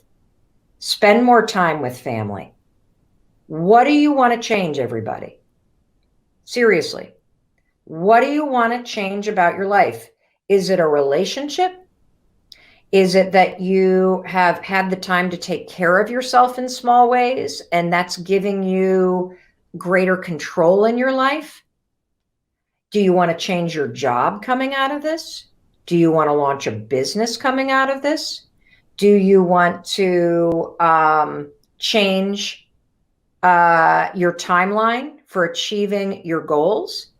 Is there some project that you want to take on? Because what you're going to hear me say over and over again is that the single most important project you could ever work on is yourself.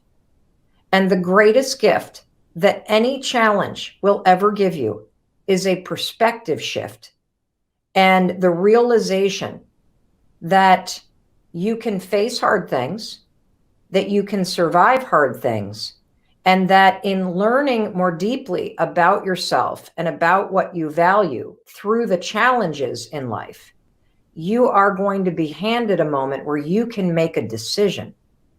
You hear me say all the time, you're one decision away from a different life.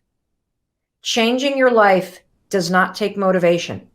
Motivation is garbage. Changing your life takes discipline. The discipline to make a decision to change. You see, you need three things if you want to come out of this pandemic and truly change your life for the better. So many of you do not want to go back to the life that you were living. You see something greater for you. And what you're going to need in order to make that shift is you need clarity. You need the clarity to write the change down. And I want you to start right now. What in the comments? Let's get really clear. Terry wants to come out of this a healthier and better person. What is the clarity? Tell me the change that you want to make coming out of this. You got to have the clarity to write it down. That's number one. The second thing that you got to have in order to make a change happen is you've got to learn the skill of confidence, which is the ability to try something when you don't feel ready. You may not know how to do this change. I see advocate for myself. I see more physical movement. I see I want to change my job. I want to start a business. I want to earn more money. I want to travel less. I want my work to have meaning. I want to get out of an abusive relationship. I want to help people in need.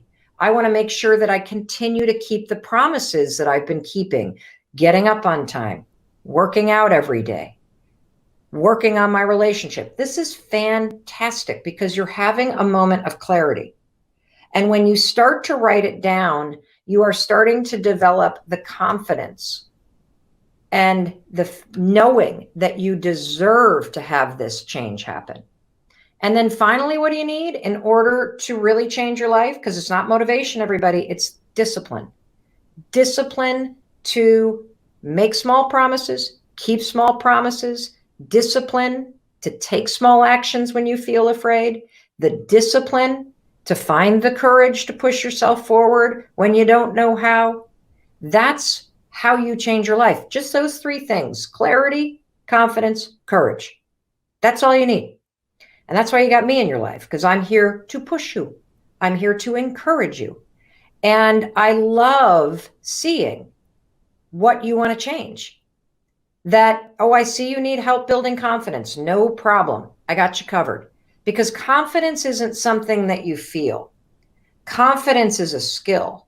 Confidence is the willingness to try. Because it's through the act of trying, through the act of simply writing down what's the change that you want to make right there in the comments. Just writing it down and trying out writing what that feels like, that's going to show you that you have the ability to start to express the things that you want. And that's the first step, to claim these things that you think about. So for those of you, more than 100 of you, who have written to me in the last week and who have said, I've had a huge perspective shift thanks to this pandemic. And there are some major changes I want to make in my life. I want to start a women's group. I want to end this relationship that I'm in. I want to stop bashing myself all the time. I want to launch that business I've been talking about. All of the things that you've put on hold. Now is the time to change. So many of you asked me, is it the right time to change your job after a pandemic like this? Absolutely.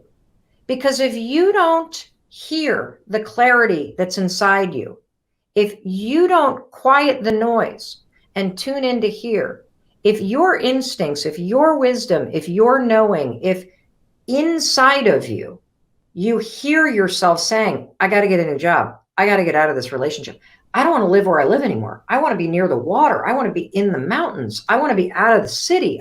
You have to tune into that stuff. And then it's about confidence and courage to take action. That's it. In this video, I'm going to show you the specific way that you can use the 5-second rule to stop doubting yourself and worrying so much. Now, a lot of people will tell you, oh, just think positive, or try not to worry. It sounds simple, but it's not easy. And the reason why it's not easy is because it doesn't work. And actually, research shows that when you try to ignore your worries, it can actually make them worse. Look, I understand this topic more than most people because I struggled for decades, not only with worrying and self-doubt, I actually suffered from anxiety and panic attacks for almost 25 years. And in fact, I took Zoloft for 2 decades to control my anxiety. Using the 5-second rule, I've not only been able to stop worrying and doubting myself, I've cured myself of anxiety, and I've been off meds for more than 4 years. I'm panic attack free, and I almost never, ever worrying about anything. And you can teach yourself to do the exact same thing using the rule. First, here's what I want you to know. You're not a worrier. A lot of us call ourselves a worrier, right? Oh, I'm a worrier. You're not a worrier. You have a habit of worrying. That's a very big difference. You've allowed your mind to drift and linger on negative thoughts so many times, it's now a pattern of behavior that you repeat, and you don't even realize it.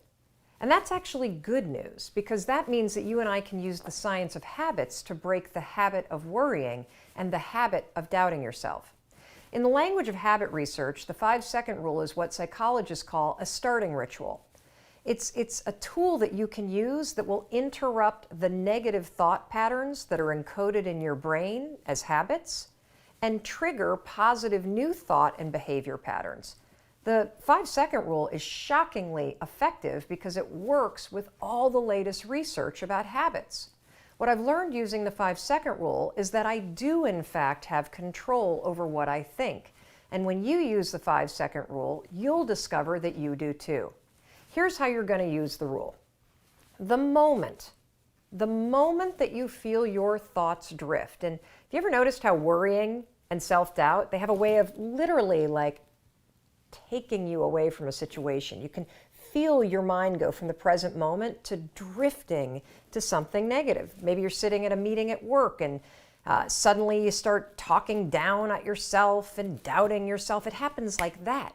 But the moment that you catch yourself do it, that's a moment of tremendous power. You have a decision to make. You can either sit there and listen to the worry and listen to the self-doubt and let it hijack you, or you can make a decision to assert control. That's when you use the rule. You're going to use the countdown trick, 5, 4, 3, 2, 1. It's essential. Counting backwards interrupts the negative thought pattern.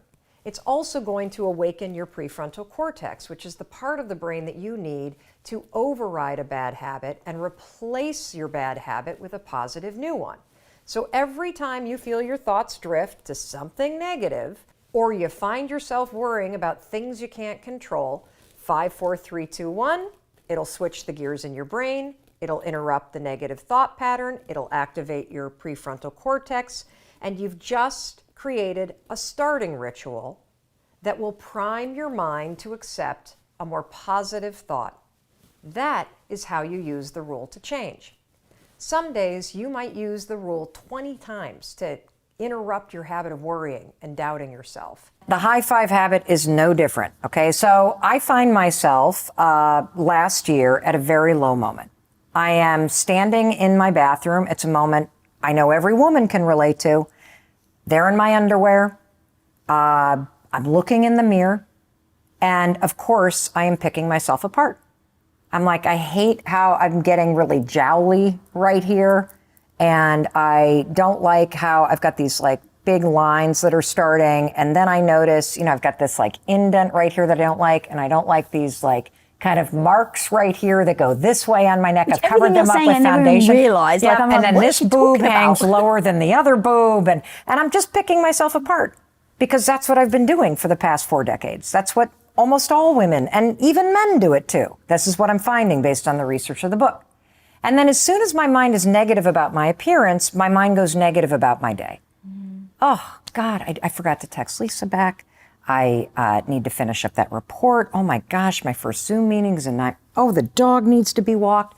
And now I'm going down the road negative about the day. The whole vibe is, ugh. And I don't know what came over me, but I just literally had nothing to say to myself. I really felt overwhelmed, just an average low moment. And I found myself, as pathetic as it sounds, raising my hand and high-fiving my own reflection in the mirror, braless in my underwear. It felt good. I put my shoulders back. I felt a little bit like, okay, I got this. And I went on with my day. The next day, there I am again. And my mind is going negative. And I'm like, nope, high five. And that's what the high five habit is. But this is just the beginning. The high five habit book is full of a bazillion tools, but I want to unpack this one because there's so much science here. And for women in particular, this is unbelievable in how it changes you and your relationship with yourself. So first, let's start with a high five. Think about when in your life you have either given or received high fives. What does a high five from someone else or a high five that you're giving to somebody else communicate? You're on the same team. You're like in it together. Yeah. And, it's also like, I think about it, you give it to somebody before a big play. We got this. You give it to somebody when their attitude's going down. Come on, keep going, pick your attitude up. You give it to somebody in celebration. And so a high five communicates support and empowerment and partnership and trust and celebration. And it's so powerful, and we're so good at giving all of those things to other people. Like you and everybody, especially women. We cheer for our friends. We create birthday parties. We buy people presents. We do work for our colleagues when they're overwhelmed. We help our parents out with whatever. We're so good at cheering for our favorite musicians and buying people stuff. We are horrendous at giving that same support and celebration to ourselves. In fact, we not only don't give ourselves support and celebration, we do the opposite. We tear ourselves down and we beat ourselves up and we pick ourselves apart. And every single woman I know is constantly saying, how the fuck do I put myself first? How do I love myself? I know I'm supposed to. Well, I'll tell you how you do it. You put yourself first by doing for yourself what you've been doing for everybody else, because that's how everybody else became first in your life. You need to start to cheer for, support, and validate yourself, period. I realize now that I'm high-fiving myself that I have spent the first 40 years of my life either criticizing my reflection or ignoring it. How sad is that? It's incredibly heartbreaking and yet extremely familiar to me. Yeah. And I think a lot of women. Yeah. And believe it or not, a lot of men. There's a lot of men that don't want to look themselves in the eye in a mirror and be with themselves because they're so focused on the things that they haven't achieved or the things that they failed at. And so they're ignoring themselves. They're not being with themselves. And so first things first, when you take a moment in the morning to just stand in front of the mirror and be with yourself, and then you raise your hand in a gesture that you have always associated with celebration, support, belief, and empowerment with other people, there's a number of things that happen that can be proven by research. First things first, this is research out of Harvard. It's recent. They've shown in studies that simply taking a minute in the morning to get intentional about who you're going to be today and how you're going to show up changes your productivity. It changes your level of confidence. It changes how impactful you are as a leader at work and in life. So this moment in the mirror is not to be diminished. This is a moment for you to be able to take a moment and intentionally align yourself with who you're going to be. Second piece of research is from a field of study called neurobics. It basically means when you marry a physical action with something, a thought that's unexpected, you accelerate the development of new neural pathways. And there's famous studies that have proven that if you brush with like your non-dominant hand while you're thinking something, it sticks in your mind because you have to focus. Well, the same is true when you raise your hand and high-five your own reflection. You see, you've been doing this for your entire lifetime. So there's already subconscious programming here, Lisa. The second that you raise your hand like this, it is so programmed in your mind to associate belief, cheering, empowerment, celebration, with the high five itself, that it's impossible to go, God, I hate my neck. Boy, is that cellulite ugly. You can't do it because this part of the mind immediately takes over and does all the positive stuff with a high five. It's crazy. Try it tomorrow morning. You will not be able to criticize yourself. Now there's another piece of research around this, which is, when you do a high five, we did one, the first one we did, right? We didn't quite hit each other in the right, good smack. So what did we do? We did it. Correct. Because a good high five requires you to be present and intentional. Isn't that cool? Yeah. All of that in a little high five. And so what I started to notice was that I was in real time shifting my relationship to myself. Instead of criticizing the woman I saw in the mirror or ignoring her, I was developing a partnership, a trust, a sense of self-validation, I have my own back. I see you, Mel Robbins. We're going to have a great day today. We got this. No matter what it is that life is going to throw at us, you got this. That's how it all started. And then, of course, I put it on my story after a couple weeks of doing it, and people around the world started to post pictures of themselves doing it, and then all of their stories started rolling in about the difference that it was making. There was one woman that said that she's been struggling with body dysmorphia for 20 years, cannot look in the mirror, and after 5 days of doing this, can stare at herself in the eyes with a grin. 5 days. 5 days. And the reason why is because of the lifetime association that you have with doing this for other people. So when you try this tomorrow, here's what I want you to do. Stand in front of your bathroom mirror and take a moment and just be with yourself for a second. And then if there's resistance to raising your hand and high-fiving your own reflection, what is that resistance? Disappointment is something that I think every single human being on the planet is feeling right now. Are you feeling a level of sadness and anger and frustration and fear? That mix is disappointment. Disappointment is a very complicated emotion. And there is a lot that people are disappointed about right now. Here in the United States, tomorrow is opening day, or it was supposed to be opening day of baseball season. We should be in the middle of March Madness, the huge basketball tournament. And I think collectively what we're in the middle of instead is something called March Sadness. The Olympics just got pushed off. Weddings are getting pushed off. High school graduations are getting canceled. Bar mitzvahs are getting canceled. Summer trips are getting canceled. My brother I was on the phone with my brother the other night, and he told me that they have canceled their trip in July to go float the Grand Canyon. And my daughter, I was just talking to my daughter, and she was explaining that so many of her friends are starting to get their summer internships canceled. And I want to talk about disappointment, because disappointment is what you feel when something that you expected to happen didn't happen. And I want to start us off with a quote from Anne Lamott. Expectation is resentment waiting to happen. I'm going to say that again. Expectation is resentment waiting to happen. And I know that there are so many expectations that you had about what you would be doing right now. What would you be doing this week? What you would be doing this month? That's not happening because of this global pandemic.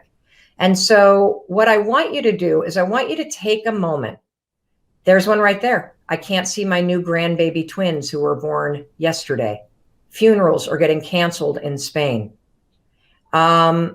I want you to write down in the comments, what is it that you're disappointed that is not happening right now? What are you disappointed about in terms of how this pandemic is impacting your life? What are you disappointed about because something got canceled? We can't go outside, is what somebody's saying. Funerals are getting postponed. You know, we just had somebody that used to work on the Mel Robbins show lose a family member to the virus. And first of all, I just want to send a huge amount of love to this person.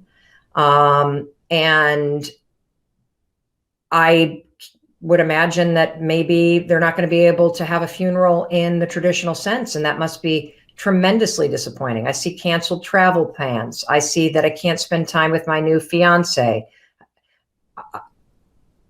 I see disappointed in families' decisions in this time on those of you in Facebook. What are we seeing on LinkedIn? Those of you watching on Twitter, you can go ahead and tweet to this response. If you're on YouTube, put it on the comments. My son might not graduate. I'm shooting a very important wedding in my career that's been canceled. I can't leave the US due to immigration paperwork. We know based on our family connection that there's a family here near us who has a family member who cannot get back from Peru right now. She is away on a year's study abroad. She is stuck with about 250 other US citizens in Peru trying to get home.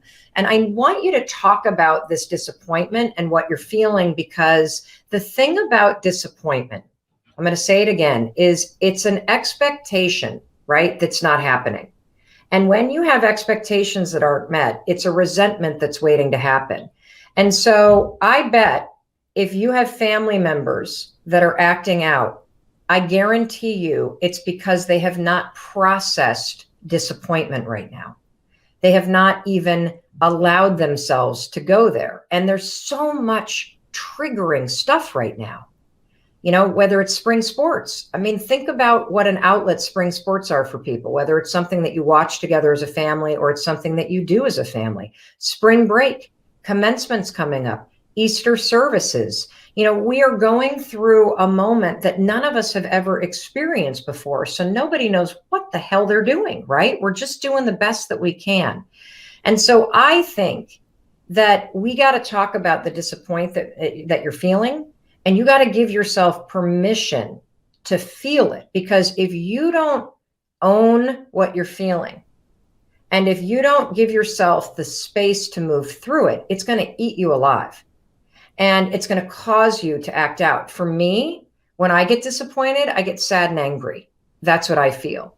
I get short with my family members. And I do this thing, and I don't know if you've done this thing where, you know, if you're watching this live stream, I'm going to assume that you're safe. If you're watching this live stream and I see all this stuff you guys are disappointed by, I can't pay the rent. You know, I can't do what I want to do. I can't see my parents. I can't go outside. I see all these things that you're disappointed by. And I can't, Michelle on Facebook, I can't go to, what was it, Mandy? My daughter's graduation. I just saw somebody say, I'm disappointed that my husband can't be in the delivery room with me because of new protocols based on the coronavirus. And so I want you to write down, what are you disappointed by right now? What are you present to? And I'm going to talk about why this is such a complex emotion. And then I'm going to give you some very simple steps to help you name it, because you should not fix the disappointment. You should feel the disappointment. That's critical. Did you hear what I just said? You should not try to fix this disappointment. You should feel it first, because feeling it and naming it and really letting yourself mourn something that you're disappointed that you're not going to be able to do, that's how we start to have it lessen its grip on you. And I want to share something really personal that happened to me this morning. I was in the kitchen. Wait, let me see if my daughter, Soy, would you come in here? Do you mind? She's been exercising. She's going to kill me. I'm going to see if she'll come in, because it happened with our oldest daughter today. I was in the kitchen and we were talking, and you don't need to jump on just yet if you want to, or come over here and kind of hang with me. It's literally little. This is our oldest daughter, Sawyer, who's disgusting, she says, and because she's just been exercising. If you have a floor in your house, you have a home gym. So Soy, what happened this morning, I'm going to talk to them. I know it's weird because I'm actually talking to you, but I want to explain what happened. So I came into the kitchen this morning, and Sawyer was on her phone, and you were making breakfast. And I don't know how it came up, but you said something about oh, I know. She asked me if she needed to take a professional photo, right? Do you remember this conversation, Soy? Yeah. She needed to take a professional photo because she's a rising senior at Boston College. She's now home taking classes to finish her junior year. And she has a summer internship at a really amazing technology company here in Boston doing marketing. And she said to me this morning, I need to take a professional photo. And I said, what for? And she said, it's for my summer internship. And I said, oh, well, that's great that, thank God that's still happening.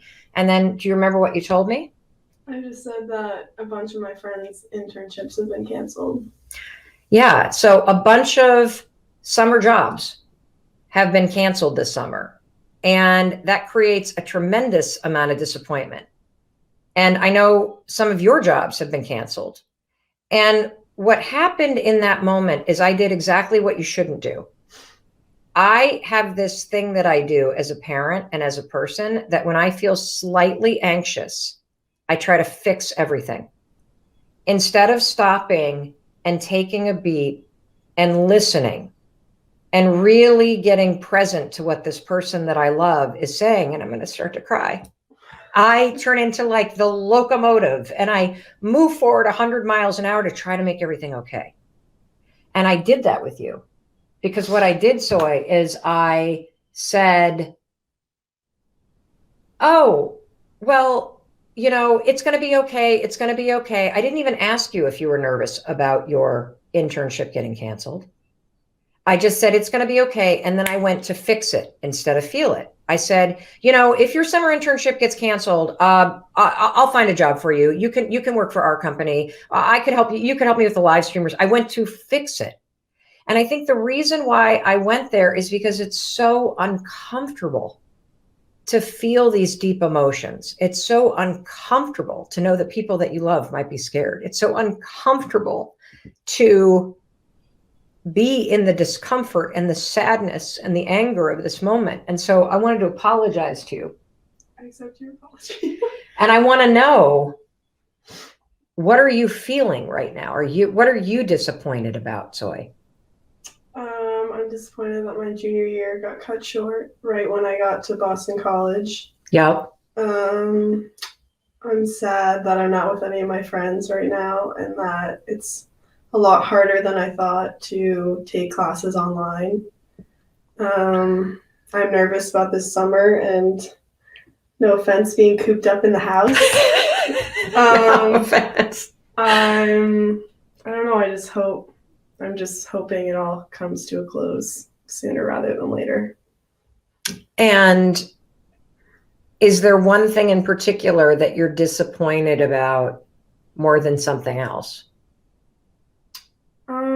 I think right when we left, school was right when everything was like really ramping up, and we had a ton of plans that were already set in stone, and then all of them just like got canceled, and we were all just like really looking forward to it, but it didn't happen. So Yeah. so that's what I'm kind of bummed about. But yeah. And okay. here's something that I learned from Brene Brown, that having the perspective, and this is the perspective we all need. First of all, you should not fix your disappointment. You got to first feel it. That's takeaway number one. Okay. Because when you talk about it, when you name what you're feeling, I'm feeling sad, I'm feeling disappointed, it loosens its grip on you. And the anger and the acting out, it doesn't bottle up, because if you don't own these feelings and if you don't feel these feelings, they will eat you alive. And one of the mistakes that I've made as a parent is, first of all, trying to fix everything. Okay.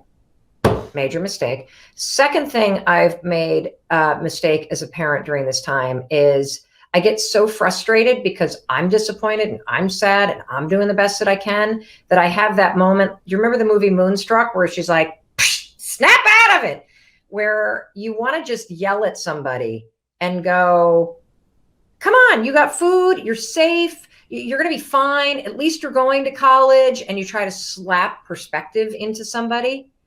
And you do it because you're frustrated. You do it because you're disappointed. You do it because you're on edge. And perspective is a function of experience. And none of us have ever gone through anything like this before, ever. And she's also only 21. I have a totally different level of perspective at the age of 51, a different level of confidence, knowing that we're going to get through this, knowing that better days are coming, knowing that spring break can get rescheduled, knowing that we're very, very lucky to be in a house and have supplies and have internet access. And so the thing that I noticed about myself too, is that when the kids first came home and they were super angry that spring break got canceled and the Boston Marathon's been canceled, that's the best day on campus, right? And I'm like, oh, for God's sakes, you spoiled, entitled kids. The truth is, her disappointment over the Boston Marathon getting canceled is real. And based on her perspective and life experience, it does feel like the end of the world. For your 8th grader or your high schooler with baseball season coming up, who was expecting to be recruited or hoping that this was going to be the season, that disappointment is soul crushing for somebody that's only 15, 16, 17 years old, because they don't have the perspective that you and I have.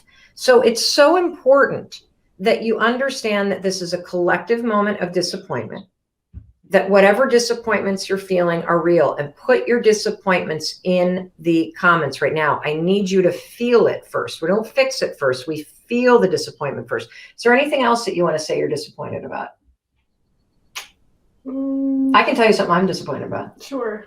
So as I look out the window right now, everybody, I see a planter, and it is full of ugly, dark, dirty dirt. It looks very depressing.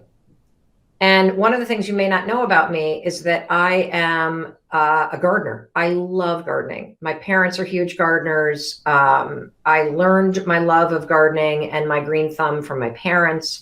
I also have grandparents that are farmers. So me, the earth, getting my hands dirty, playing with flowers, planting things, moving things around, that is like food for my soul.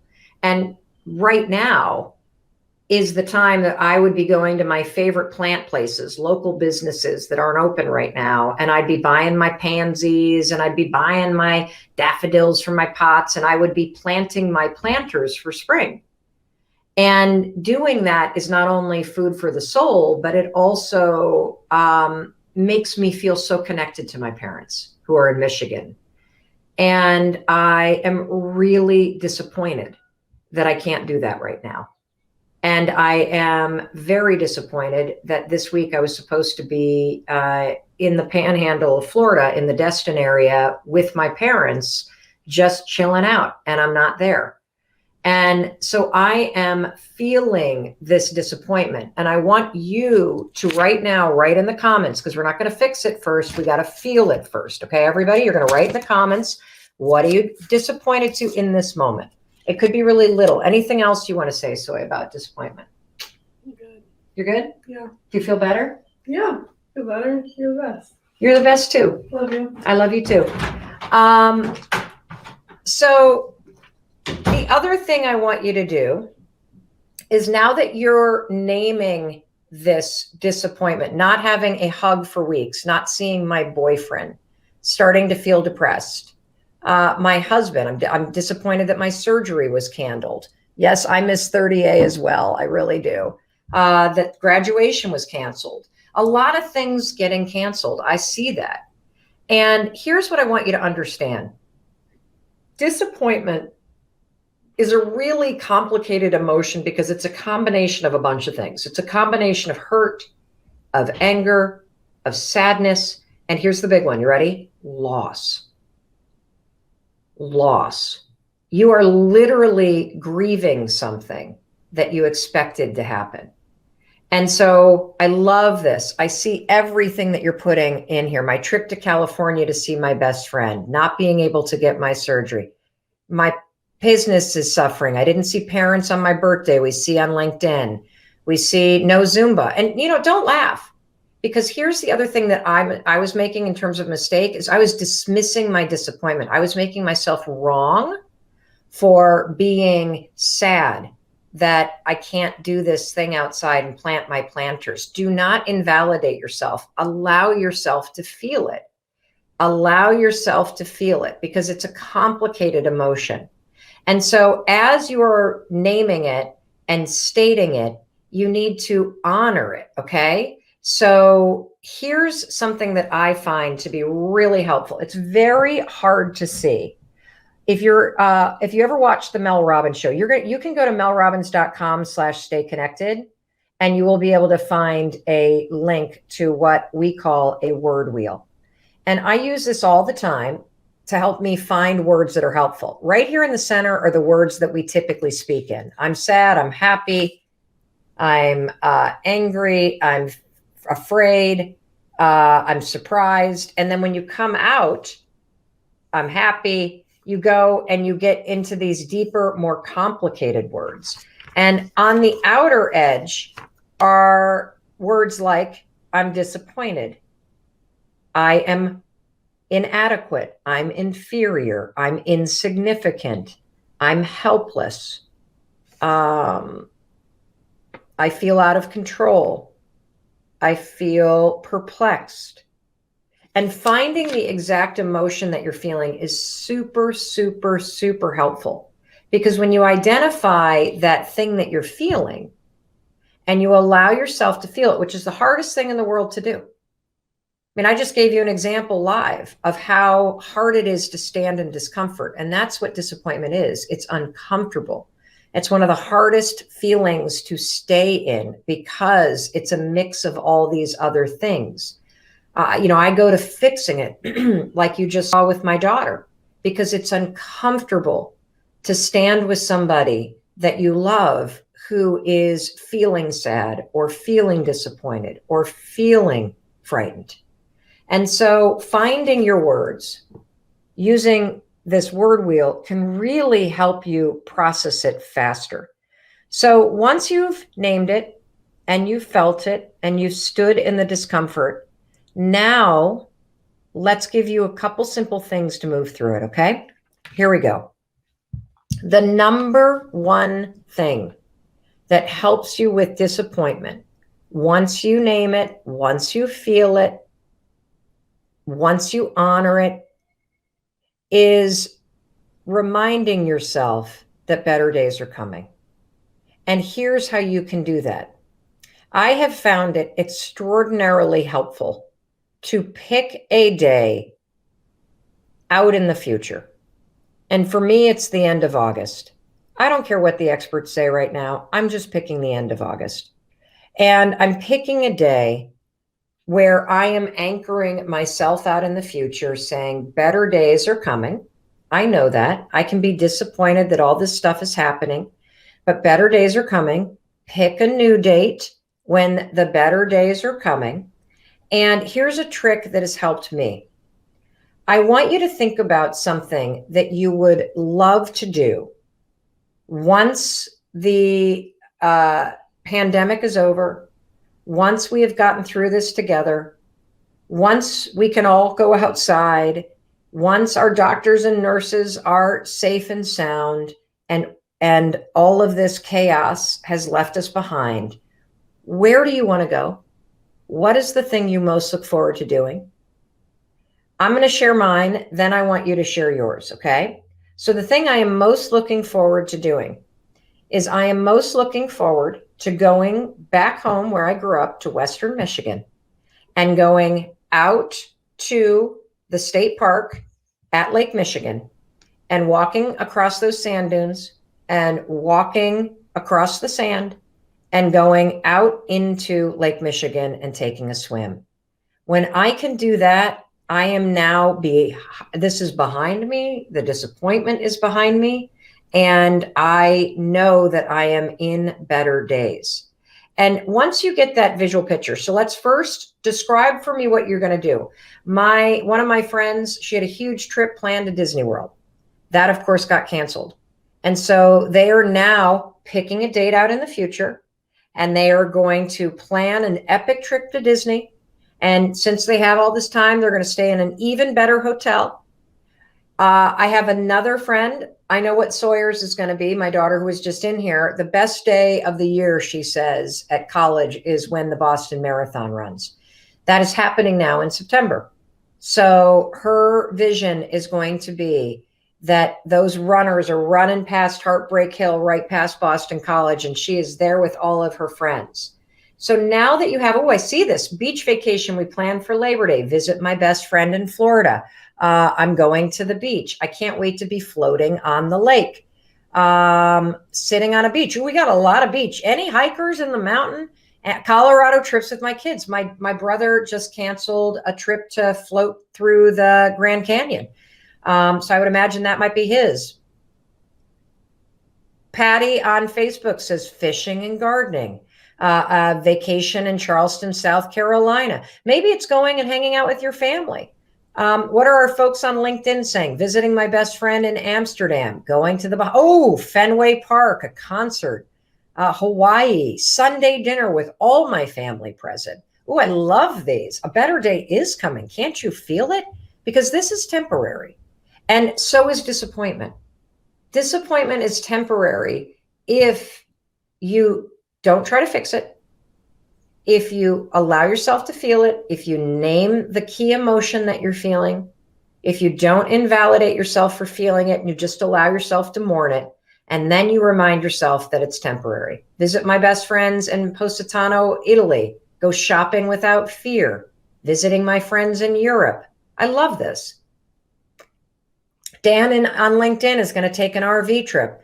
Maybe you're looking forward to just getting back to the office and not having to work remote with your kids and your dog underfoot and seeing your colleagues. I want you to keep writing in. You're doing an amazing job. I see all these things that you are writing about the fact that this is temporary, and picking a date, couple months out, 6 months out, 3 months out, whatever empowers you, and come up with an image of what you're going to do. You're going to relaunch your business. You're going to rehire employees you had to let go of. You're going to open that restaurant up. What is it that you're going to do? Now, here's the final piece. You ready? And this is the really important one. I need you to find an image. Find an image that represents the Penn State football game that you just wrote about going to. Find an image of the concert you're going to go to. Find an image of that mountain you're going to climb, or your business reopened. Find an image, okay? I'm going to show you mine because I want you to print it out or make it your screensaver. This is an image of the state park that I grew up going to. Walking through the sand dune, heading down to the beach. That's Lake Michigan right there. And this printed out, it sits above my desk. This is what I call a visual anchor. You can also, in scientific research terms, call this an environmental trigger. An environmental trigger is a good thing when used this way. It triggers you subconsciously to remember what we're talking about, that this moment is temporary and that better days are coming.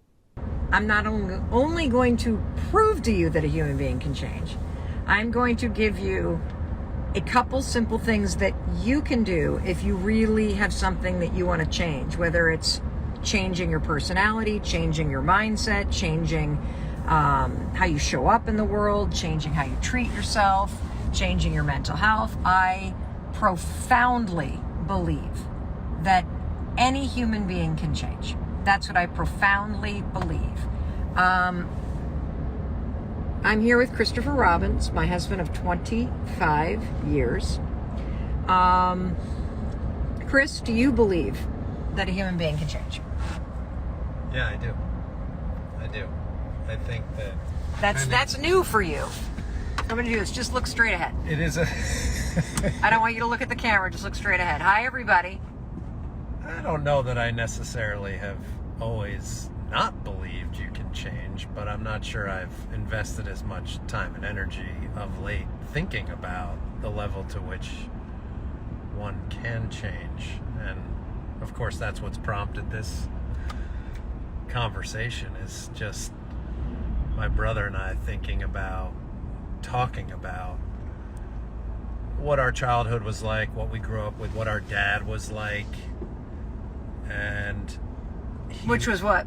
he wasn't, he had a good sense of humor, but he wasn't real, like, vivacious and He was not very gregarious loving. and- He was caught up in himself. yeah, he was definitely caught up in himself, and like, he wasn't a stick in the mud, but he was a little down. Okay, hold on a second. I love your dad, and your dad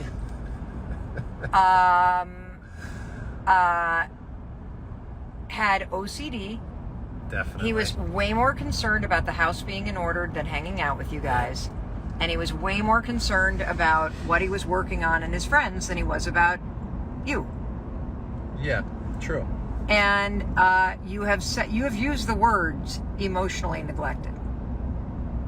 Yes. That your emotional needs were not met by your dad. And in your father's defense, in everybody's parents' defense, most of our parents did not have their own emotional needs met by your grandparents, so they have no idea what they're doing. Now, that doesn't make it right that you didn't have your needs met, or that you were abused, or that you were neglected, or abandoned, or whatever. But adults and human beings just repeat patterns of behavior that are modeled for them. And I think it's really important to put a stake in the ground and say, I 1,100% believe you can change, every human being can change, and you could be the one that actually breaks the patterns that have been handed down from generation after generation after generation in your family. So you have an opportunity to not only reclaim or claim your life as your own, and claim your personality as your own and claim your future as your own, you also have the opportunity to break generational patterns of trauma and behavior and parenting styles and all of that stuff, addiction, based on conscious and deliberate choices, decision making, and most importantly, personal development, right? How important do you think it is, like to what depth do you need to go to understand the patterns of behaviors that you were exposed to or modeled to, in order to, like, first and foremost, how important is that before you then elect to make the changes that you... I don't understand your question. Meaning, like, how much do you study your own mother or father, for I don't think you example? need to study them You at don't? all. At all. No. So do you guys realize that you're always changing? That every cell in your body is brand new over the course of 7 years? That you can change the neural pathways in your brain in real time? You can change the filter in your mind in real time? You can, through practice, you can practice new behaviors and new responses to triggers. And this is so revolutionary. It's incredible. What if your environment is toxic? That's an excellent question. So if your environment is toxic, you need to do a couple things. I mean, it's super simple for people to go, you should just leave your environment. But if you're a minor and you're living in a toxic household, you might not be able to. If you need money and you're in a toxic work environment and you can't just quit because you Well, won't that's be my able to pay point. your Like, bills. half the time, you don't even necessarily... Okay, well, I read about this in my new book. identify Well, or hold on know a that second. you're Hold in on a toxic. second. Hold on. Yes, you do know you're in a toxic. You want to know how you know? Oh, look at this car, guys. Hi. Look at him. Isn't that kind of cool? You want to know how you're in a toxic environment or relationship? It's very simple. Would you high five the person or boss that you work for? Authentically, would you high five them? Not high five them in the hopes that they like you, but would you high five the relationship or the job that you're in because you love it and you believe in it and you want to celebrate it? If the answer is no, you've basically got a couple choices. You can either change how you show up and hope it changes the dynamic, or you can make requests about what's not working and hope the person is motivated to change, or you can get the out. Like, that's it. Those are your three choices right there. There's no other choices. So we got a cool question on Twitter from Langley in Nigeria, and it has to do with something that we've been hearing from a lot of you about, and that is imposter syndrome. Particularly for those of you that are running a small business, or those of you that have a side hustle that you're trying to turn into your full-time thing. Imposter syndrome is very real. Let's deal with it right now. Langley writes from Nigeria, I'm passionate about film and cinema, Mel.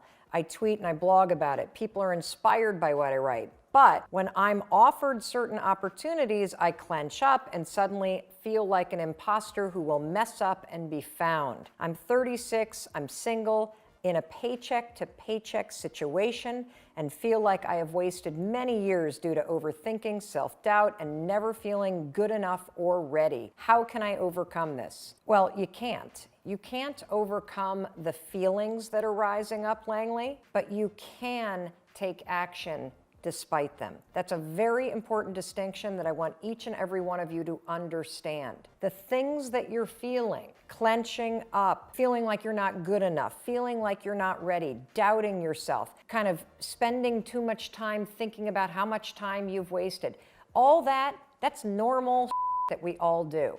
You cannot overcome those thoughts because they keep rising up and they've become a habit and it's sort of a pattern. So I don't want you to focus on the thoughts. I want you to focus on taking action, even though you doubt yourself. You are going to feel like an imposter until you push through that clenched up moment over and over and over again. And then suddenly, through action, Langley, you're going to see that you're not an imposter at all. You're actually the kind of person that pushes through and does what he or she says they are going to do. See, imposter syndrome grows and sticks around when you listen to it and when you keep thinking and when you freeze. The moment you take action, even though you feel like an imposter, you actually explode the syndrome. You kill it. You break it apart because you're not acting like an imposter.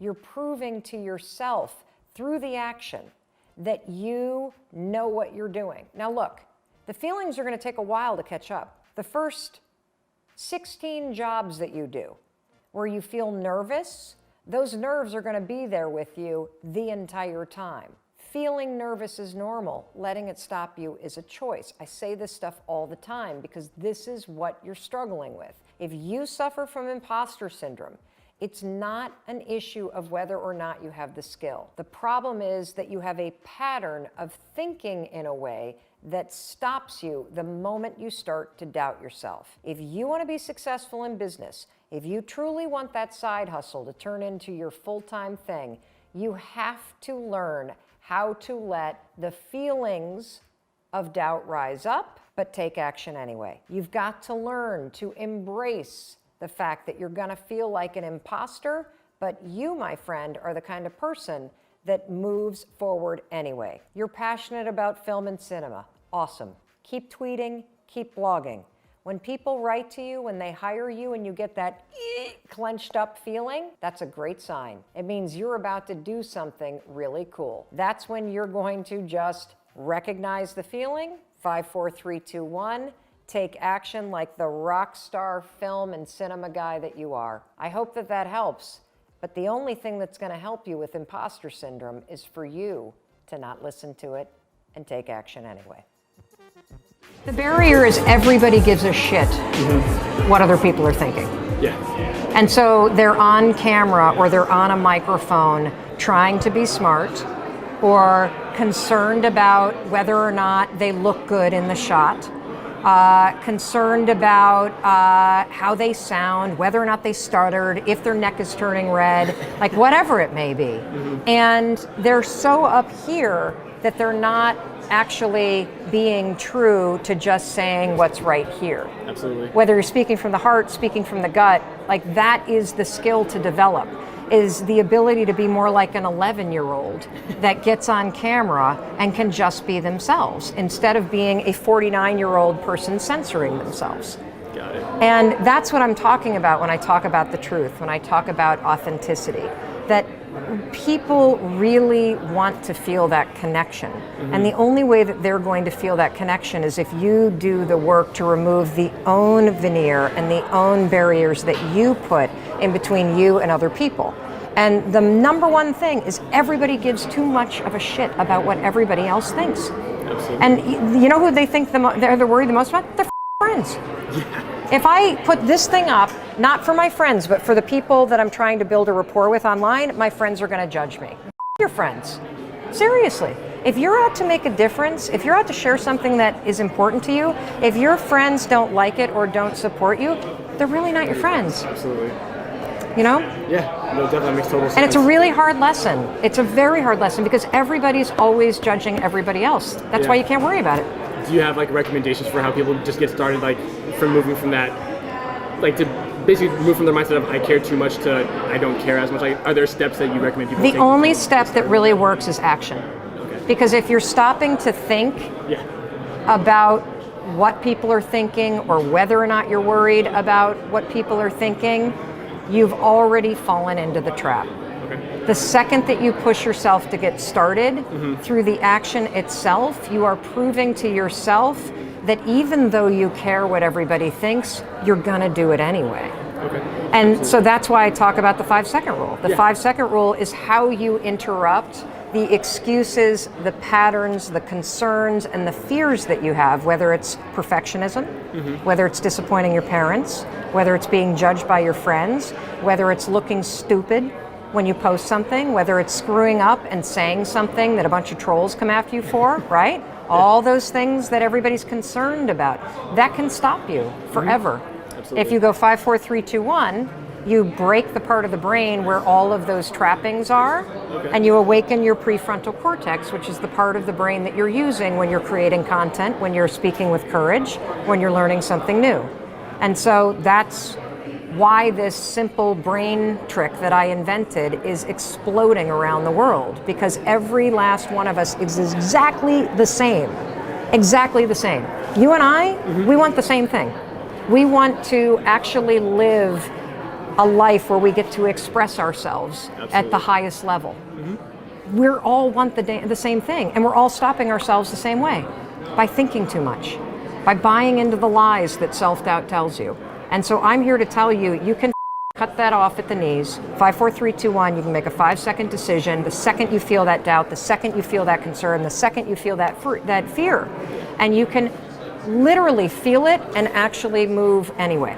The question is, how do you deal with the anxiety that comes from waking up and being on a roll and realizing that when you're making things happen, it's easy to look back and realize how much of your life you wasted. And that makes you present to how potentially little time you have left and how much there is to do in the little time that you have. I can so relate to this. So relate to this. The few things I want to say about this is that I don't think that our experience of feeling anxiety about getting it all done before your life is over, getting it all done in the time that you have, I don't think it's unique. I think that that is something that starts to happen when you feel like your life is on a roll and you're not present to misery, but you're actually present to power and joy and all the cool possible things that you could do. Does the anxiety, or how do you make the anxiety go away? I don't think you can.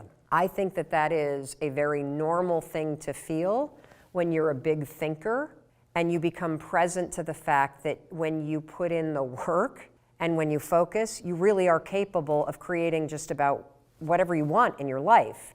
And that's both empowering and daunting and terrifying as hell. And so you can't get away from that anxiety, but you can respond to the trigger. I often feel what you're talking about when I'm on an airplane. And maybe it's because I feel very vulnerable and out of control when I get on a plane and I click the buckle and I realize this puppy could go down. And then I think about, okay, I spent 49 years here. There's so much more I wanted to do. So I can relate to this. So there's two things to this. One is being present to time passing and the fact that we're all gonna die and that your life is a f***ing gift. When you get present to that, that's the biggest motivator on the planet. And when you feel one of those moments, what I do is I shrink it down and I try to find something in this moment that I'm incredibly grateful for, so that if it were to end right now, then all would be well. I think about the sunset I'm looking at. I find a picture of my kids and my husband. I think about, the lives that have been touched by the 5-second rule. And that gratitude in the moment allows my mind to not go psycho thinking about the big vastness around life and those big topics. So that calms me down immediately. That's number one. Number two, I think a slightly different question than, it's probably anxiety, but I think it has more to do with momentum and how when you start to get unstuck and you start to see things happening, you'll notice that things feel like they start moving faster, as if you are on a treadmill and somebody has secretly come up and turned it up on you. And there are days where we're moving through our day, like this morning was one of them. We're getting ready for this live training, and all of a sudden I caught myself almost about ready to hyperventilate because I wasn't present to this. I was present to what happens when we have 1,000 people show up and where are we gonna hold? You kind of speed it up on yourself. So when that happens, I know that I'm in the future, 5, 4, 3, 2, 1, I need to be right here and right now. And that when you start having big things happen and when you start feeling unstuck and when things start moving, the momentum, because an object in motion tends to stay in motion, your anxiety will make it roll faster. That will not make you effective. You have to slow it down immediately. Just in the case of getting overwhelmed by the big themes in life, when you start to feel like things are Going too fast, oh my God, I don't have enough time, I don't have enough time. No, yes, you do. Slow it down, okay? You know, I'm always looking for new ways to explain the power of the 5-second rule and the power of 5-second decisions. And I read something that Tim Ferriss said that really resonated with me. And he had this one line buried in a podcast somewhere that just jumped out, and it's stuck. And what he said is, he said something about how there's a gap between the world and the things that trigger you and your response. And your entire life is that gap. When you start to, this is not what he said, he kind of identified this gap, and I, of course, intrinsically was like, well, absolutely, that's the 5-second window between instinct or stimulus and your reaction. And when you start to understand that your whole life plays out in this 5-second gap, and that there's a gap that's 5 seconds long between fear and courage, and there's a gap that's 5 seconds long between self-doubt and confidence, that is your life. And what's super cool about understanding that your whole life is inside this gap is it's so small, everybody, that you have the ability to control it. Life's always gonna throw triggers at you, and there will always be all kinds of cool things that inspire you, your wisdom, and you get to choose what happens in that gap. Do you succumb to an excuse, or do you push yourself forward? When you start to speak up in business, you'll be shocked at how you start to speak up in your relationships. When you start to make hard phone calls, whether it's in a selling situation, you'll be surprised at how you'll start to close the gap and have hard conversations in your personal life. And so that gap is everywhere, and it's the same everywhere. And when you start to go to work in controlling how you live in that gap between stimulus or idea and your response, that's where the magic is. And that's what you're experiencing. Hey, it's Mel. Thank you so much for checking this video out. And if you like this one, I have a feeling you're going to like this one too. I'll see you there.